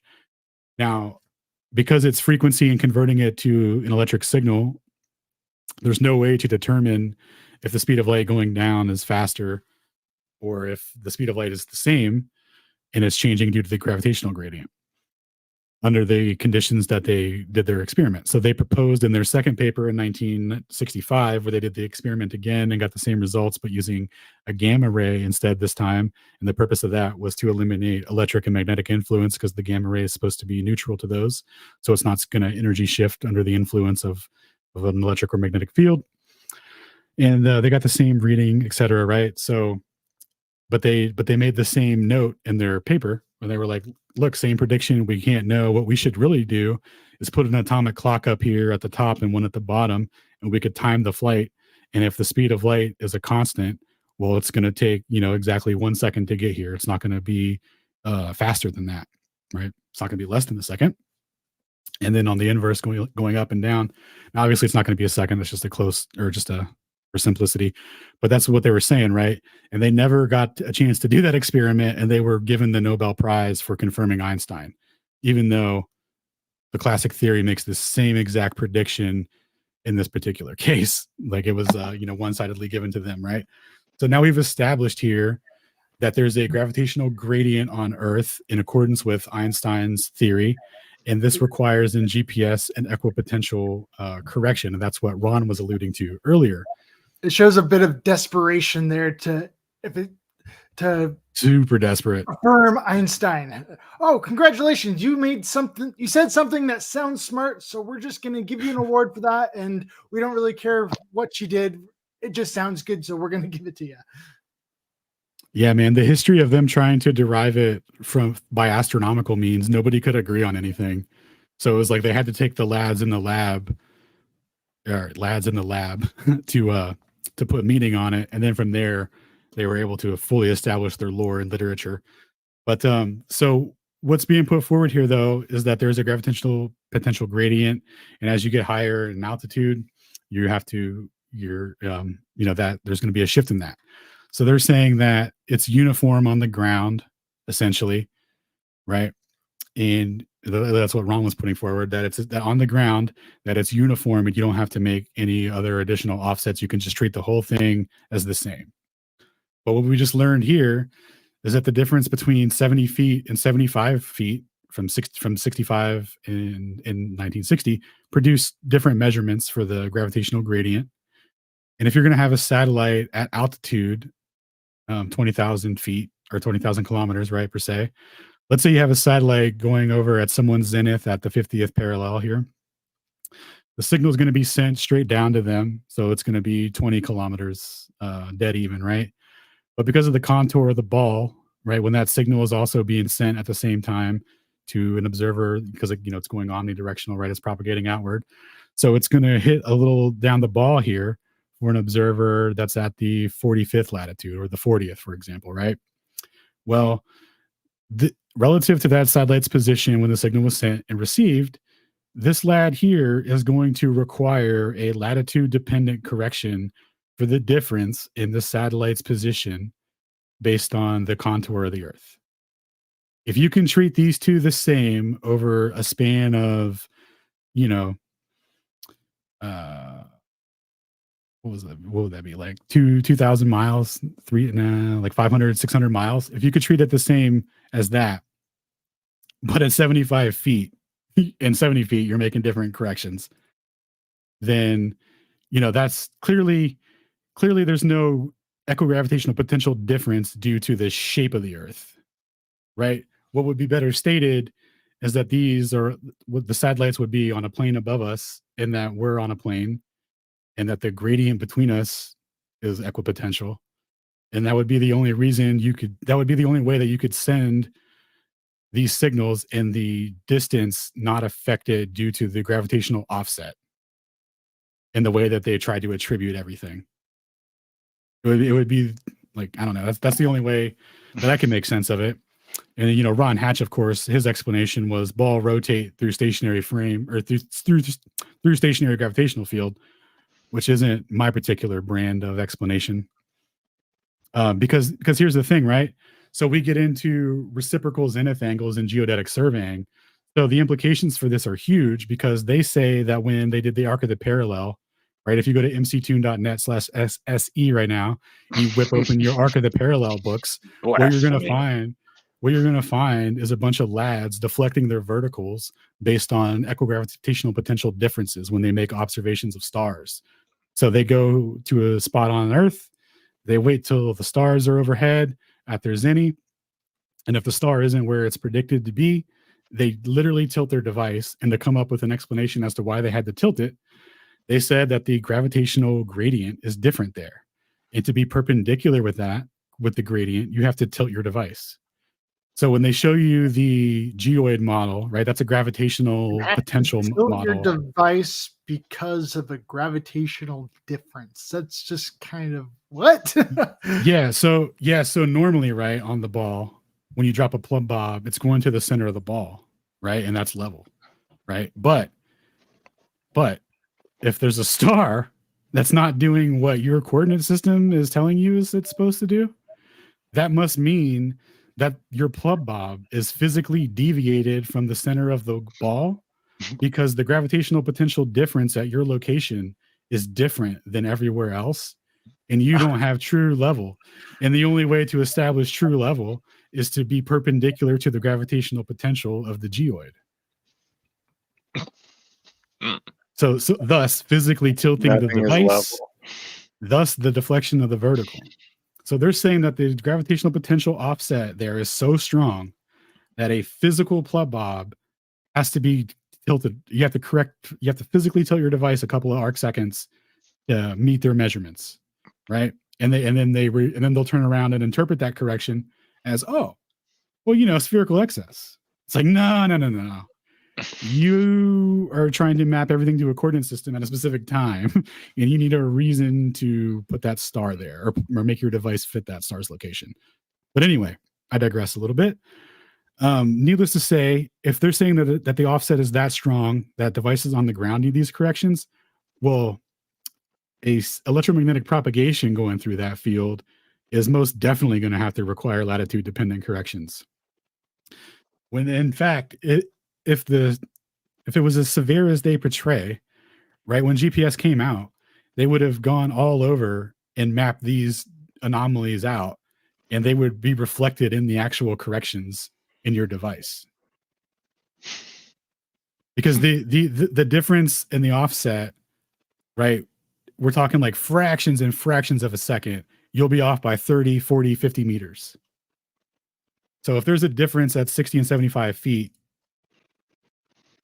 that you're correcting for because general relativity is super true, then you have to correct for this. It can't be an equipotential gradient because of reasons. So your GPS on your phone, it wouldn't know if you were on the right road or not.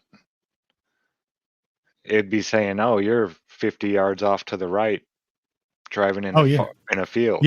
Yeah, it wouldn't be able to accurately tell your distance because of the frequency shift, your device would interpret that differently. It would have to be corrected. It would have to go, oh, the timing that the signal was sent, the satellite was here at this lattie, and you're at this lattie, and oh, there's actually this correction that has to be made because of the difference between this lattie and this lattie, right, relative to this satellite's position, and it'll go ahead and offset you. But they don't do that. It just works. Yeah, that would have to be a calculation made like every single second. Well, they would at least have to establish a table of reference for it so that it could be compensated for once the triangulation starts. And then Well, yeah, that's just that's assuming that the satellite's going to be where it's supposed to be, too.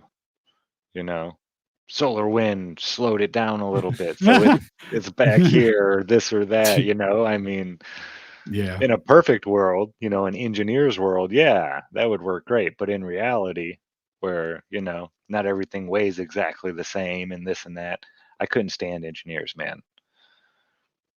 They, you know, trying to reinvent the wheel with some things. It's like, it works. Don't try to fix it anymore. That's it. This part works. You don't need to reshape the wheel. It's there. Hear me out. Instead of reshaping the wheel, we Lorentz transform it and we can track. Are you in? I'm down. We can do that. All right. So what they did, so to touch back on the corrections that they say they make for relativity in satellites, right? To get this GPS system off the ground, right? They have a body in free fall, they say, right? The space vehicle is in free fall. So it's in what they would define as an inertial reference frame. And once the clock is in sync, it should be essentially permanently in sync, because the speed of light being a constant, it's not going to, you know, per se lose it, like the clock's not going to retard proportional to the velocity of the craft, right? That'd be crazy. But that's exactly what they found out was happening through experiments that they were doing starting in the 60s, you know, the 70s. They did Sadi and others, Subrai and others, Heffel and Keating, Carroll and others, a series of these clock tests trying to figure out the protocol for Einstein clock synchronization, right? Because the speed of light being the same on the one-way and the two-way, so it gives way to a specific clock synchronization protocol. And following that, they were finding experimentally that that's not the way that the clocks could be kept in sync. What they would have to do is account for the Sagnac effect.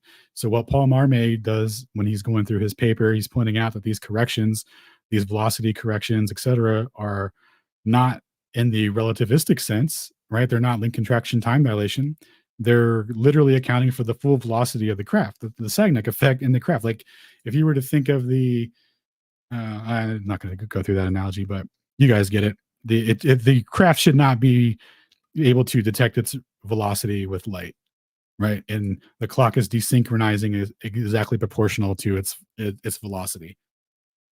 So if the clock has to tick 9,192,000,000 times a second and it's traveling, you know, 10,000 miles an hour, instead of clicking at that rate, it'll be minus 90,000. So, or it'll be minus 10. So it's just going to offset it proportional to that velocity, which isn't supposed to be what they're doing, right? So in addition to that, they have the clocks, when they pass ground stations, they make what are called meridian corrections. So the clock's locations and everything can all be determined, you know, through light and the corrections in. But if they're sending out like a spoofed coordinate system where they want you to think that you live on a ball and you want all the distances to go back to a ball, and you want a satellite to pretend it's at 20,000 kilometers and all that. Well, how you would keep everything in sync is constant corrections and constantly knowing where everything's at and making adjustments according to that to keep it in that same framework. So when clocks or when satellites pass ground stations, the meridian corrections are employed to that clock in time, and essentially what they're doing is deleting time from it, and by doing that they're deleting distances from it. And by deleting distances from it, when you get your distance on the ground, oh my god, suddenly it's a ball. I wonder how that works, right? So we were talking about scale invariance earlier. If these are at different altitudes and moving at different speeds, but they're sending you coordinate offsets for what you would expect for 20,000 kilometers on a ball, this is it. This is exactly the thing you could do. And I wouldn't even necessarily say that these corrections are like nefarious. So for example, what do I mean by that is the way that GPS works and the way that you keep it in sync with light and all the motion and all that, you would have to have some offsets and make corrections in that way. But the way that they present it to us is that, everything's on the up and up, and that they're definitely not doing anything suspicious. But this is exactly what's required to keep it functional, and also what you would do if you were going to make adjustments and hide things. Like, it would be inherent in the system, just as a functionality of how it works with the corrections to make everything, to keep the timing all in sync. That makes sense. Like there's already there's already room for it to be in there. So it's like, to say that there's not, and that it gives you exactly what reality is, like, well, you would never know because it's already corrected. You would just have to take that on good faith, because this would have to be done anyway to make it fit to a coordinate system to work either way. And again, so let's see here. So now we're going to look at some pushback on the Sagnac effect in GPS, because in the 1980s, there was an experiment done with satellites where they sent a signal around the world, basically using satellites in different positions to go to do like a circumnavigation, or to send a signal circumnavigated around the Earth, like they say the globe, right? But it would just be going around the plane. And they say that with that, they had to apply the Sagnac correction and Earth ball rotate, right? So we're going to look at how they're trying to explain this as a special, because this guy that did the experiment, Neil Ashby, did like a 20-year campaign after that, telling everybody, this is where GPS and relativity really are merged at the hip, from this guy's marketing campaign, telling everyone that this is successful confirmation of the theory, blah, blah, blah, all this stuff, right? And so what A.G. Kelly is pointing out here is, he says that pretending that special relativity does not apply to rotation, while at the same time applying it to daily experiments like in the global positioning system, which has a far greater amount of rotation than the Sagnac experiment, is indefensible. And we could be forgiven by saying that they vary by a selection of what is termed for an inertial frame. So this is just in regards to where the speed of light is supposed to be constant, and they're like, they believe in a little baby rotation. So they're like, is it just inertial enough? So he's kind of putting that forward there. But anyway, he goes on to say, the results are the same for spinning disk of any radius. The disk of a radius approaching infinity, the results approximate a straight line. The effect thus applies to all objects moving at a constant speed. Post in 1967 saw that there was a problem with straight lines versus the rotating disk, where he says, to be consistent with the principle of relativity theory, one has to demand that the Sagnac interferometer and the ring laser cannot lead to a fringe shift or a beat frequency if the equipment is in uniform translational motion. The special theory of relativity does not apply to the Sagnac effect, because the Lorentz transformations are restricted to pure translational motion. While it is saved for the situation of the formal contradictions, it did leave a disturbing conceptual discontinuity. Why did Galilean kinematics suffice for the rotational motion and then fail for the pure translation? So, pointing out that issue with being able to, when you extend the rotation to linear, suddenly the theory, fails. Let's see. So, okay. So they're trying to attribute like this correction as a general relativity correction. And, I'm sorry, actually for that one, for Sagnac effect, that would be special relativity for velocity. But that's where Neil Ashby came in and was like, look, relativity is in GPS. There it is, or whatever. But what we're going to learn is it's not in GPS in the way that they've portrayed it. So in clock synchronization, right, where you have a stationary frame and a moving frame, what they're doing essentially is they're sending a halftime signal correction to the moving frame as the moving frame intersects with the stationary frame, and then that offset correction will be synchronized with the side that intersected with the stationary frame, right? If the speed of light is a constant. And then from that process, the clock should be in sync. There should be no desynchronization, right? This whole idea of, oh, the atomic clock, once you set it, billions of years of accuracy. No. They correct constantly, and especially when they're in motion. Even when they're stationary, they make corrections because there's like anomalous. I don't know what to call it, but there's just like anomalous swings in the readings that have to be corrected for. So you could think of that as like a giant ether wind just rolls through one day, or the way that they equate it to Earth rotation, the Earth just rotates hella fast for some reason for a split second, and produces this massive desynchronization that has to be corrected for.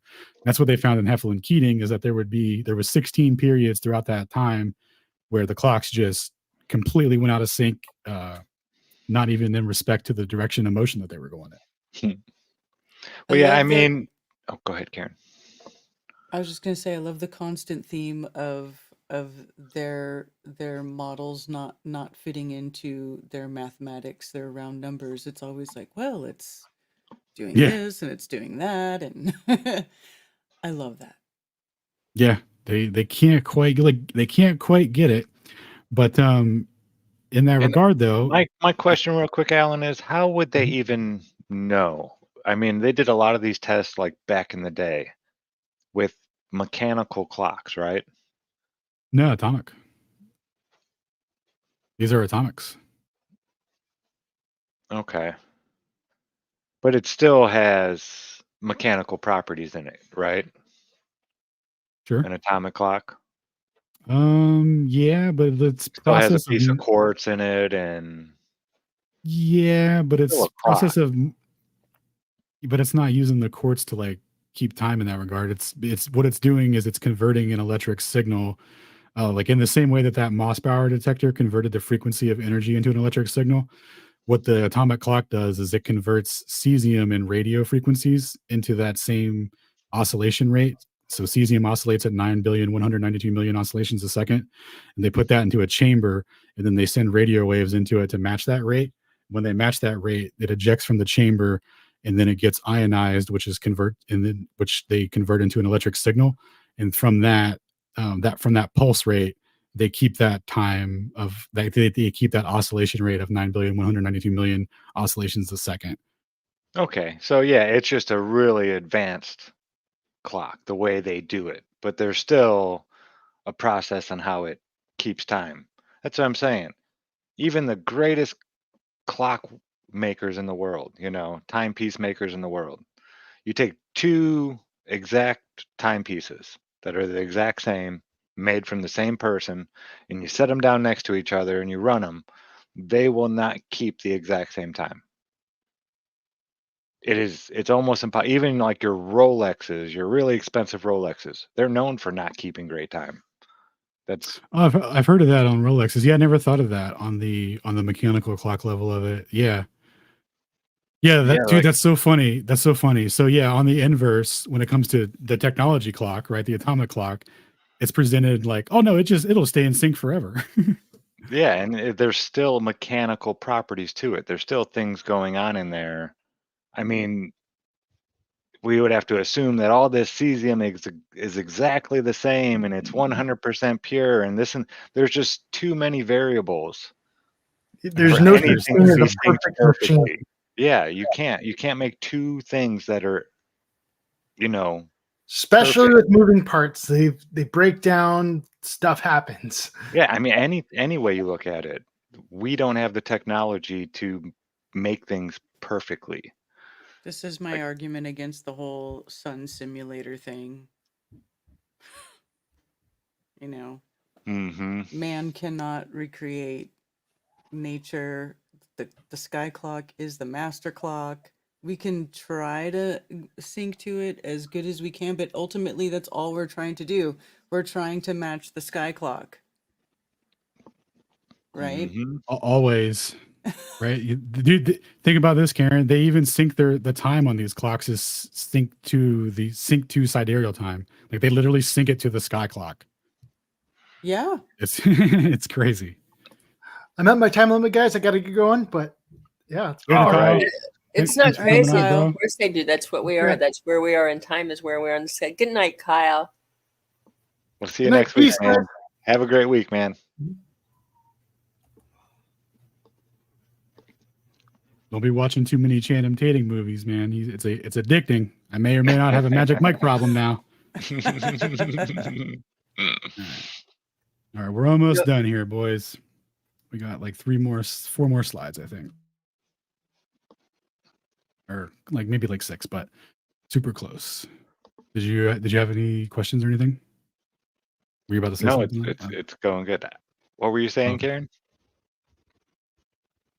I was just mentioning again, where we are in time, the whole space time thing, where they make space time and the little ball going around in the gravity well and the whole bit. And it's like, no, where you are in space is where you are in time, meaning literally where you are in physical space is where you are under the sky clock. And so you're literally pinned under a clock. It's where you are in time. How dare you be so logic incoherent? I mean, it's like it's space time. No. by a What really girl. happens is that everything's super far away and disconnected from us, and we're just a little tiny ball. That's it. And everything's changing distances dramatically all the time, constantly. Even though you're not moving, the distance is changing. While simultaneously maintaining an equidistant web for you to do celestial navigation with. But definitely not a clock, as some would say. So let's see here. So the Sagnac effect. So this was your boy Neil Ashby here. This is the guy that went on the old marketing campaign, and he's acknowledging here that the satellite, is defined as an inertial frame in free fall. So it absolutely shouldn't be correcting for its velocity, but this is just for contextualizing the inertial frame, because some people might be like, well, is it not an inertial frame? Is it what? Well, it's been defined here by your boy. So that same gentleman, right? He says here in his ad campaign for relativity and GPS, observers on the non-rotating ECI inertial frame would not see the Sagnac effect. Instead, they would see the receivers are moving while the signal is propagating. Oh, no way. So there's no reason to have a Sagnac correction. Right? So he concedes the whole point right here. He unzipped a body bag, got in it, and zipped himself up. The only way you could begin to start to explain the necessary correction from here is just from sophistry. So I cut out the rest because that's all it was. Like this is GG right here. You say no more, fam. So we have Professor Carol Alley in 1979. So this lad is associated with relativity and a couple of atomic clock experiments and bringing relativity into the forefront and GPS, et cetera, right? So in 1970, he says here, I think it's appropriate to realize the first practical application of Einstein's ideas in actual engineering situations are with us in the fact that clocks are now so stable that one must take into the small effects to account for the variety of systems now undergoing development or actually in use in comparing time worldwide. It is no longer a matter of scientific interest or application, but it has moved into the realm of engineering and necessity. We're saying that the instrumentation in GPS and practical application has gotten so sensitive that they now need to correct for gravitational potentials. They now need to correct for time dilation, length contraction, etc. From our boy in 1979, So that's his big press release here that he's talking about. Let's see if in 1995 what he has to say. So here we're looking at the engineering overview, where this is the the various agencies that were employed to improve the accuracy of GPS and find ways to, make corrections and get it more accurate and precise, right? Because if you're doing things with GPS and stuff like that, like military applications and whatnot, you got to be pretty accurate, right? You can't be close enough. So they had all these devs working on things, but with nowhere to go really. And this is like the like a statement of hang in there, guys, we got this. So he's basically just saying that essentially the effects in the current system of general and relativity, the effects are too small. They cancel each other out. So velocity corrections cancel out the equigravitational potential differences. So we can just go ahead and ignore those. And he goes on to show some math for those. And he's like, look, guys, this is a little baby number, and we got another little baby number, and we combine them. It's still a little tiny baby. And so we can just ignore it. It's not a full-grown adult number yet. So here we have Carol Alley chiming in on this paper. So he writes in, and this is an excerpt that was included at the end so remember 1979, GPS, we're leaving the realm of scientific interest in just for funsies, and we're now moving into the realm of engineering in 1995. So wait, he's saying that, did I read that right? That, yeah, the effects of relativity, they're different than the effects predicted by classical mechanics and electromagnetic theory, but it's just too small to matter? Yes. And then so but he shows the math, bro. He shows the math. Oh, he's got math for it. I saw math where a blade of grass was holding up an elephant. It was math. It's just a little relativistic offset, dude. Wow. So Carol Alley now in 1995 is writing in on this, and he's saying, and if one perhaps does the explicit recognition of the special relativistic effects, I mean, it took a long time to get general relativity down properly, but I think it's more or less correct now. I mean, more or less. It's good enough, but its absence in any explicit acknowledgement of special relativistic effects due to the speed of light being the same whatsoever measured by an observer, leading to the relativity of simultaneity and the associated Lorentz transformation physics. There's nothing of that modeled in the current system, and I think there should be. Thank you. Wow, dude. So is that a huge admission right there? Dude, so what did that one guy do? He got in his own body bag, Neil, and then this dude also, he unzipped Neil's body bag and was like, yo, bro, is there room in there? Let me climb in. So he hops in there with Neil. Right, because what he's saying here is particularly damning, right? Because the principle of relativity of simultaneity, right? That whole thing about observers making different measurements in regards to simultaneous events when they're in motion, right? If GPS is a single cohesive timeline. You can think of it as an absolute timeline, even though it's an artificial timeline. It's still a cohesive timeline from which events occur and can be established from the time from when the signal was sent to when it was received. So you can think of it as an absolute timeline or absolute time. And so if relativity theory were true, when signals were being received from observers in relative motion to one another, there should be like a cascading offset of corrections for the satellite's positions relative to one another, and then for the observers on the ground relative to one another. But there's not. It just miraculously works as if there's already an inherent universal timeline, and then they're just using another timeline that they made artificially, and it all just works at the same. So that's huge, right? The fact that there's no associated Lorentz transformations and the principle of relative simultaneity is not true. That's GG.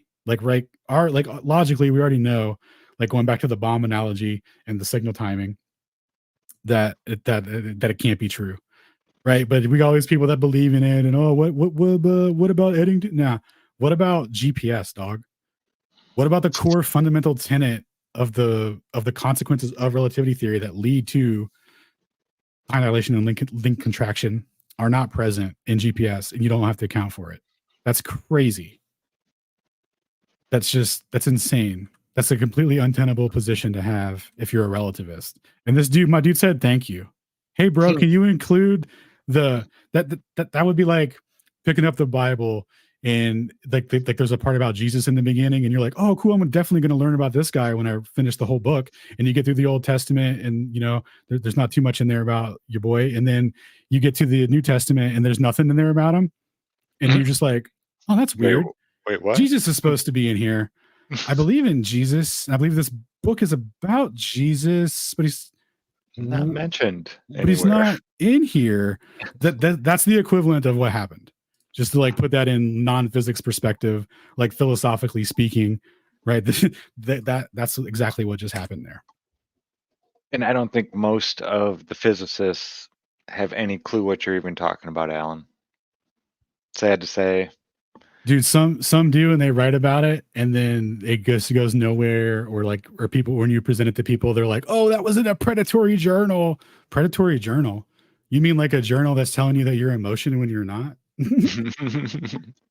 You mean trying to tell you that something can be relative and simultaneous at the same time? That sounds hella predatory. So now we're going to look at Wolf and Pettit here with the GPS corrections.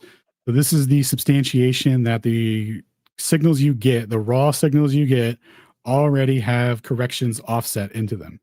So what that means is you're never going to be able to use GPS to falsify the globe. And if you use GPS, you can certainly prove the globe, right? Because it's going to tell you exactly where you're at on that coordinate system, right? With these corrections baked into it on the raw side of it. You're never going to have information available to you that will give you the true distance to anything. No, they'll never give out the source code for the GPS system. They'll never give you access to the raw metadata. Never. And to show that it already comes in offset, the homies Wolf and Pettit in 1995 got raw timing data from a GPS center in Colorado, and they went to examine it to see if the speed of light was the same. So it says here that the data set was already corrected, right? This raw timing data was already corrected with they call it a second order Doppler shift of the rate of the satellite clock with respect to coordinate time. And this is a correction of the so-called Sagnac effect. This is not a correction of the Sagnac effect, right? The Sagnac effect is a first order classical effect where the velocity is directly proportional to the fringe shift pattern measured, right? It's not a second order effect where it would be the velocity happens and then a much smaller effect happens, right? That's not what's happening here. So whether this is like an oversight or like malicious, and they were just like, how do we cover this up? Or they just didn't know. Because I could see it totally being like, oh, like, I don't know. Because unwinding the history of this, right? It's crazy. Nobody knows. They all act like they know, but nobody really knows. So I could totally see these guys just going, oh yeah, that's a second order Doppler shift, and speed of light's definitely the same, right? Just because they already expect it to be the same, right? So I wouldn't even necessarily attribute that to be like on purpose or anything. But this correction misattributed is the offset timing that will always put you on the globe when you're using GPS. So in a review from Daniel Garzi, he points out the significance of this in his paper in 2000s. He says the Sagnac is a relativistic effect. One second. He says Wolf and Pettit in 1997 tested the isotropy of the one-way speed of light by analyzing GPS in the GPS satellite timing signal database, which found no dependency of the source to receiver motion, which they interpreted it as evidence that the speed of C was isotropic. However, Wolf and Pettit noted that the data set that they analyzed had been pre-processed and corrected for the Sagnac effect. In this case, a first-order change to the time of flight to the radio signals between satellite and receiver, and justified making this correction by claiming that the Sagnac effect was a relativistic effect in the second order in C, and therefore had a negligible consequence in their analysis. But this correction that was made was first order in the velocity component in the line of sight between each satellite and the ground receiver in the ECEF frame. Thus, while the effect of the first order line of sight velocity component of the GPS satellite is clearly evident in the raw timing data, the first order component had been removed from the data set that Wolf and Pettit analyzed to show that the speed was isotropic. So they're analyzing fixed data. Yes. while not knowing or pretending that the correction was like a negligible nothing, blah blah blah.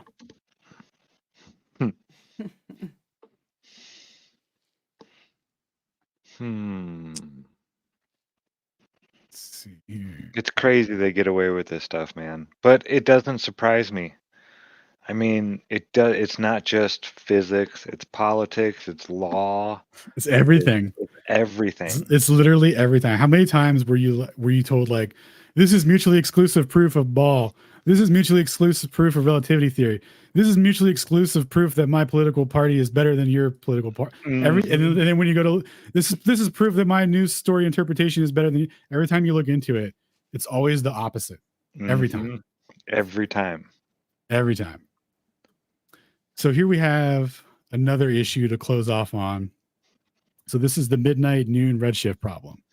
So it was pointed out I think it was in the 70s, that atomic clocks based on the gravitational field of the sun, right, on opposite sides of the Earth during midnight and noon should experience retardation due to the strength of that gravitational field, right?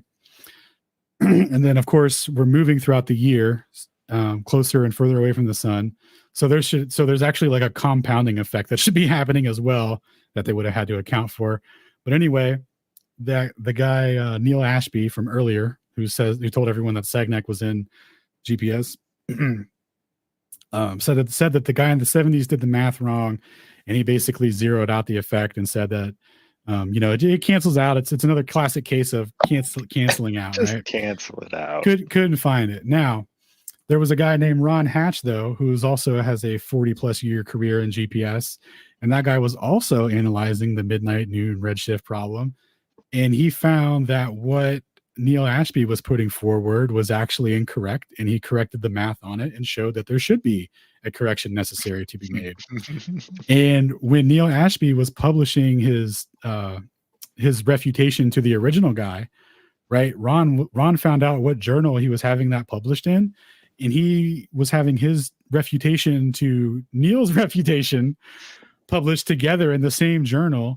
And Neil was like, whoa, no, we can't have that. You put him in the next issue, man. Don't put him in with mine. And the editor was like, nah, dog, I'm putting them in together. So Neil pulled his publication from that place and published it somewhere else where he didn't have to get into a math fight with Ron Hatch. That's pretty telling right there. Dude, super telling.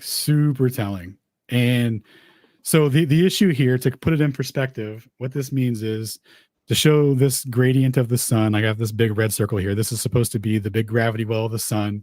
And this is the Earth that's going to be, moving through it on any particular day of the year. And then we have a clocks on Earth facing the sun at noon, and then opposite at midnight. These two clocks should experience retardation proportional to the strength of that field and the distance, relative to that 93 million miles, right? When we're doing our orbit, it should experience retardation proportional to the strength of that field throughout the day and year. And it doesn't at all.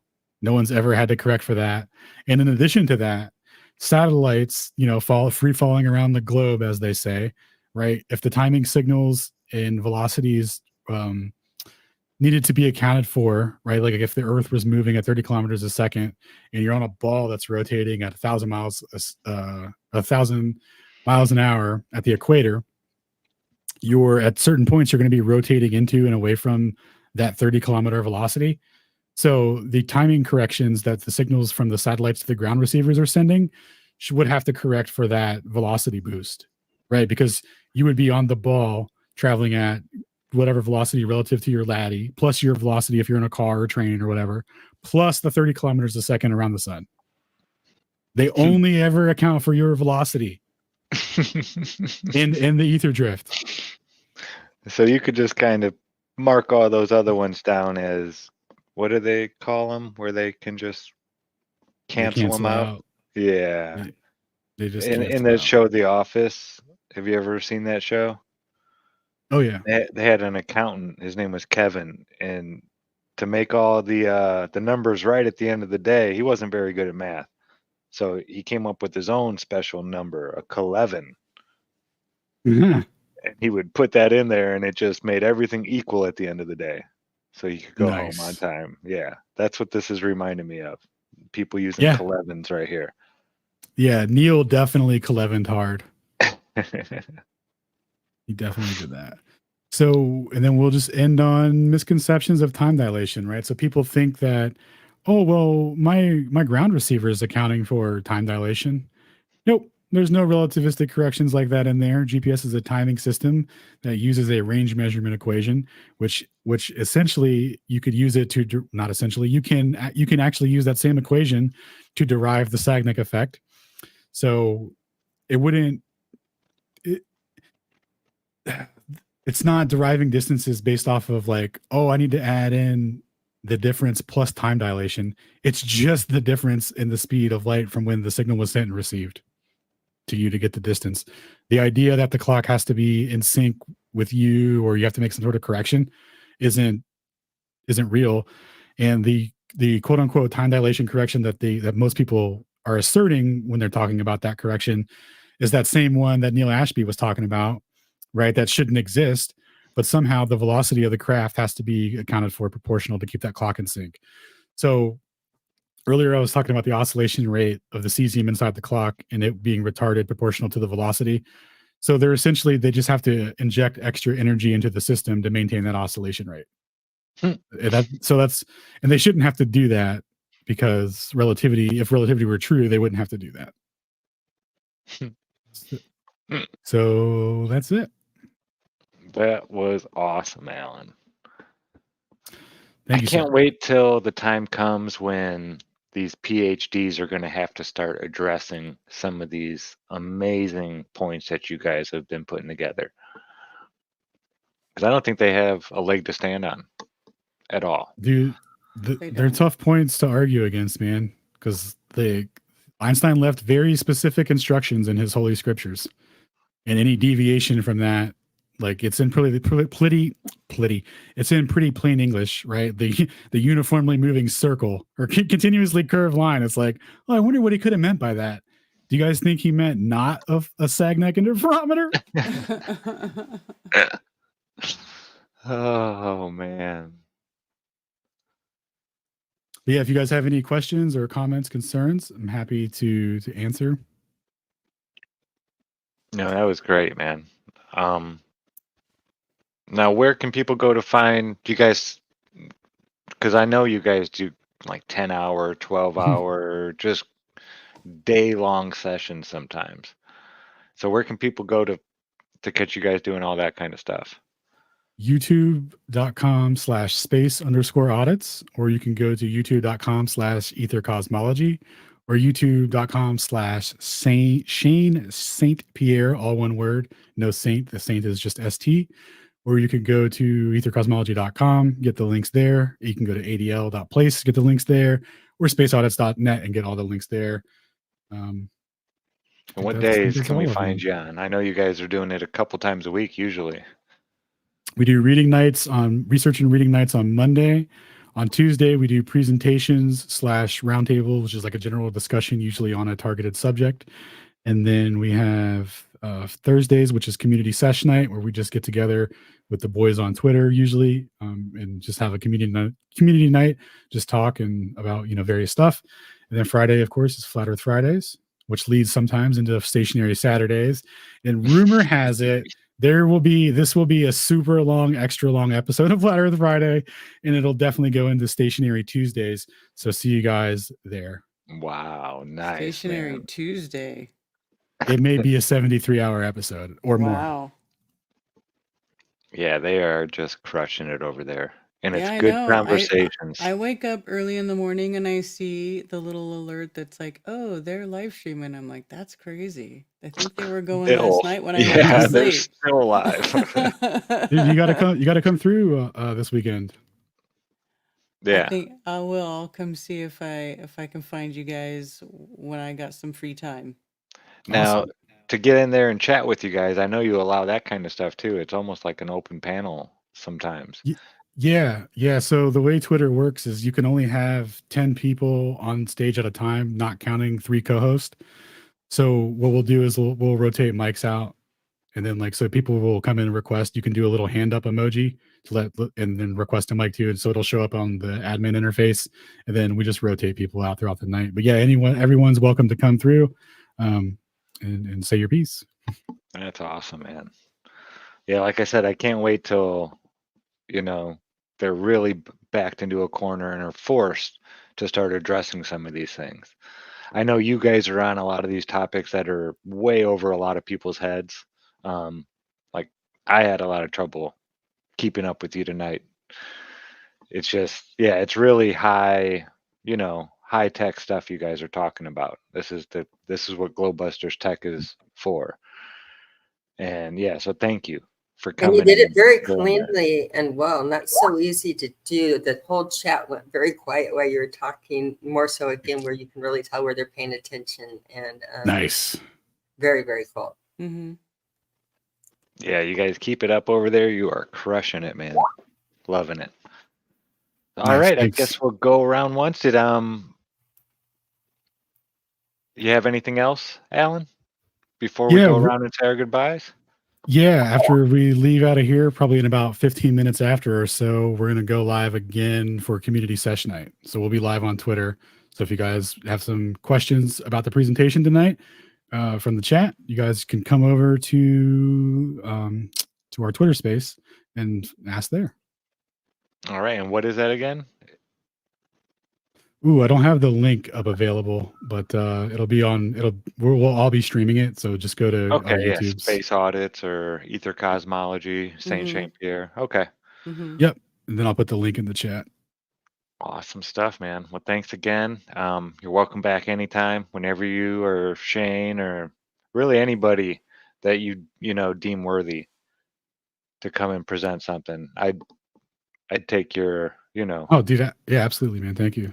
yeah. Appreciate So it. put the word out, if you think of anybody that would like to, and it doesn't have to be on, this kind of stuff either. Anything they want to present, that's, somewhat more technical. Awesome, dude. We're always looking for. I know a couple of guys. Yeah, I know you do. All right, dude. I'm gonna head off. You guys have a good night, man. See you guys tomorrow. All righty. Thanks so Thank much, you. man. Later, Alan. Thanks. All right, Karen. Mm-hmm. What do we got coming up this week, ma'am? Are we gonna have a anti-religious scripture Saturday? I do think we are going to have an anti-religious scripture study on Saturday and coffee I'm talk usually Monday. doing something, but I'm always listening. I try to Yeah. jump in at the beginning and say hellos, and then I say a goodbye at the end. And I don't do a lot of chatting during the show. I'm usually working on something, but yeah, I love the chats you guys have. There's Yeah. so many stories in there that I had no clue, and how Yeah. much they change when you read it in the Hebrew compared to the version that we get. Mm-hmm. When you Yeah. break it down, when you focus on it chapter by chapter. I know sometimes I'm sad we only do one chapter at a time because I'm like, but I want to read more. We need to keep 'Cause going. Yeah. it's Some of them in- are short. Yeah. Yeah, and it's really interesting. The Bible is a trip. Stories in the Bible are a trip. For anybody who hasn't read it, like it's wild. It's like watching cops. And I find it so interesting because everything is in it. Anyway, there's a story for another time. But yeah. We'll All be doing that. right. And then coffee talk on Monday. Yeah. I always enjoy a good coffee talk. All right. Don't forget, if you would like to come hang out with all of us and play with Cammy and my toys, we're going to be in Spartanburg, South Carolina, September 27th through the 29th at Flattoberfest. Tickets and event information, if you go down and look in the description, there will be a flatearthfestivals.com. Just click there and you'll be able to find everything you need to get there and come hang out. Mm-hmm. And it looks like Cammy has stepped away. She might be talking to Jaren. I know he had landed in Atlanta there, and he's Yeah. waiting on a layover, and we're going to be picking him up here in a couple hours. So Oh, I know okay. she's Yeah. super excited. Yeah, Yeah.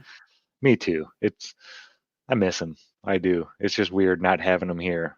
He's such Yeah. a homebody, and we're always chatting about something, or yeah, it's not right him not being here. Yeah. Feels weird. Yeah. But yeah, all right. Thanks everybody. That was a fun one. Again, you might need to go back and watch that a couple times, or I know on Yeah. Alan's channel he's got all kinds of videos and stuff on this. But it really is a deep dive. Bob would have been proud. These are the tech shows that Bob loved when, we'd have Yeah. I really suggest people digging go deep. subscribe to their YouTube channels because, if there's some odd time or whatever, when you just want to listen to something geeky in the background, just throw it on. Yeah, there's no visuals or anything like that you have to worry about. It's mostly just talking. I mean, they do have the ability to do the visuals and stuff like that, but It's not necessary. yeah, it's not necessary. You can You just can look listen at it to or it. you can not look at it. Yeah, they do a great job, Mm-hmm. breaking it down and talking about what they're looking at. Yeah, Mm-hmm. it's awesome. Well, all right, folks, that's gonna do it. Thank you all so much for hanging out. We will see you back here next week. Until then, be good to each other. Don't lie to each other. Open your mind because there's truth inside. Peace out, everyone. Peace.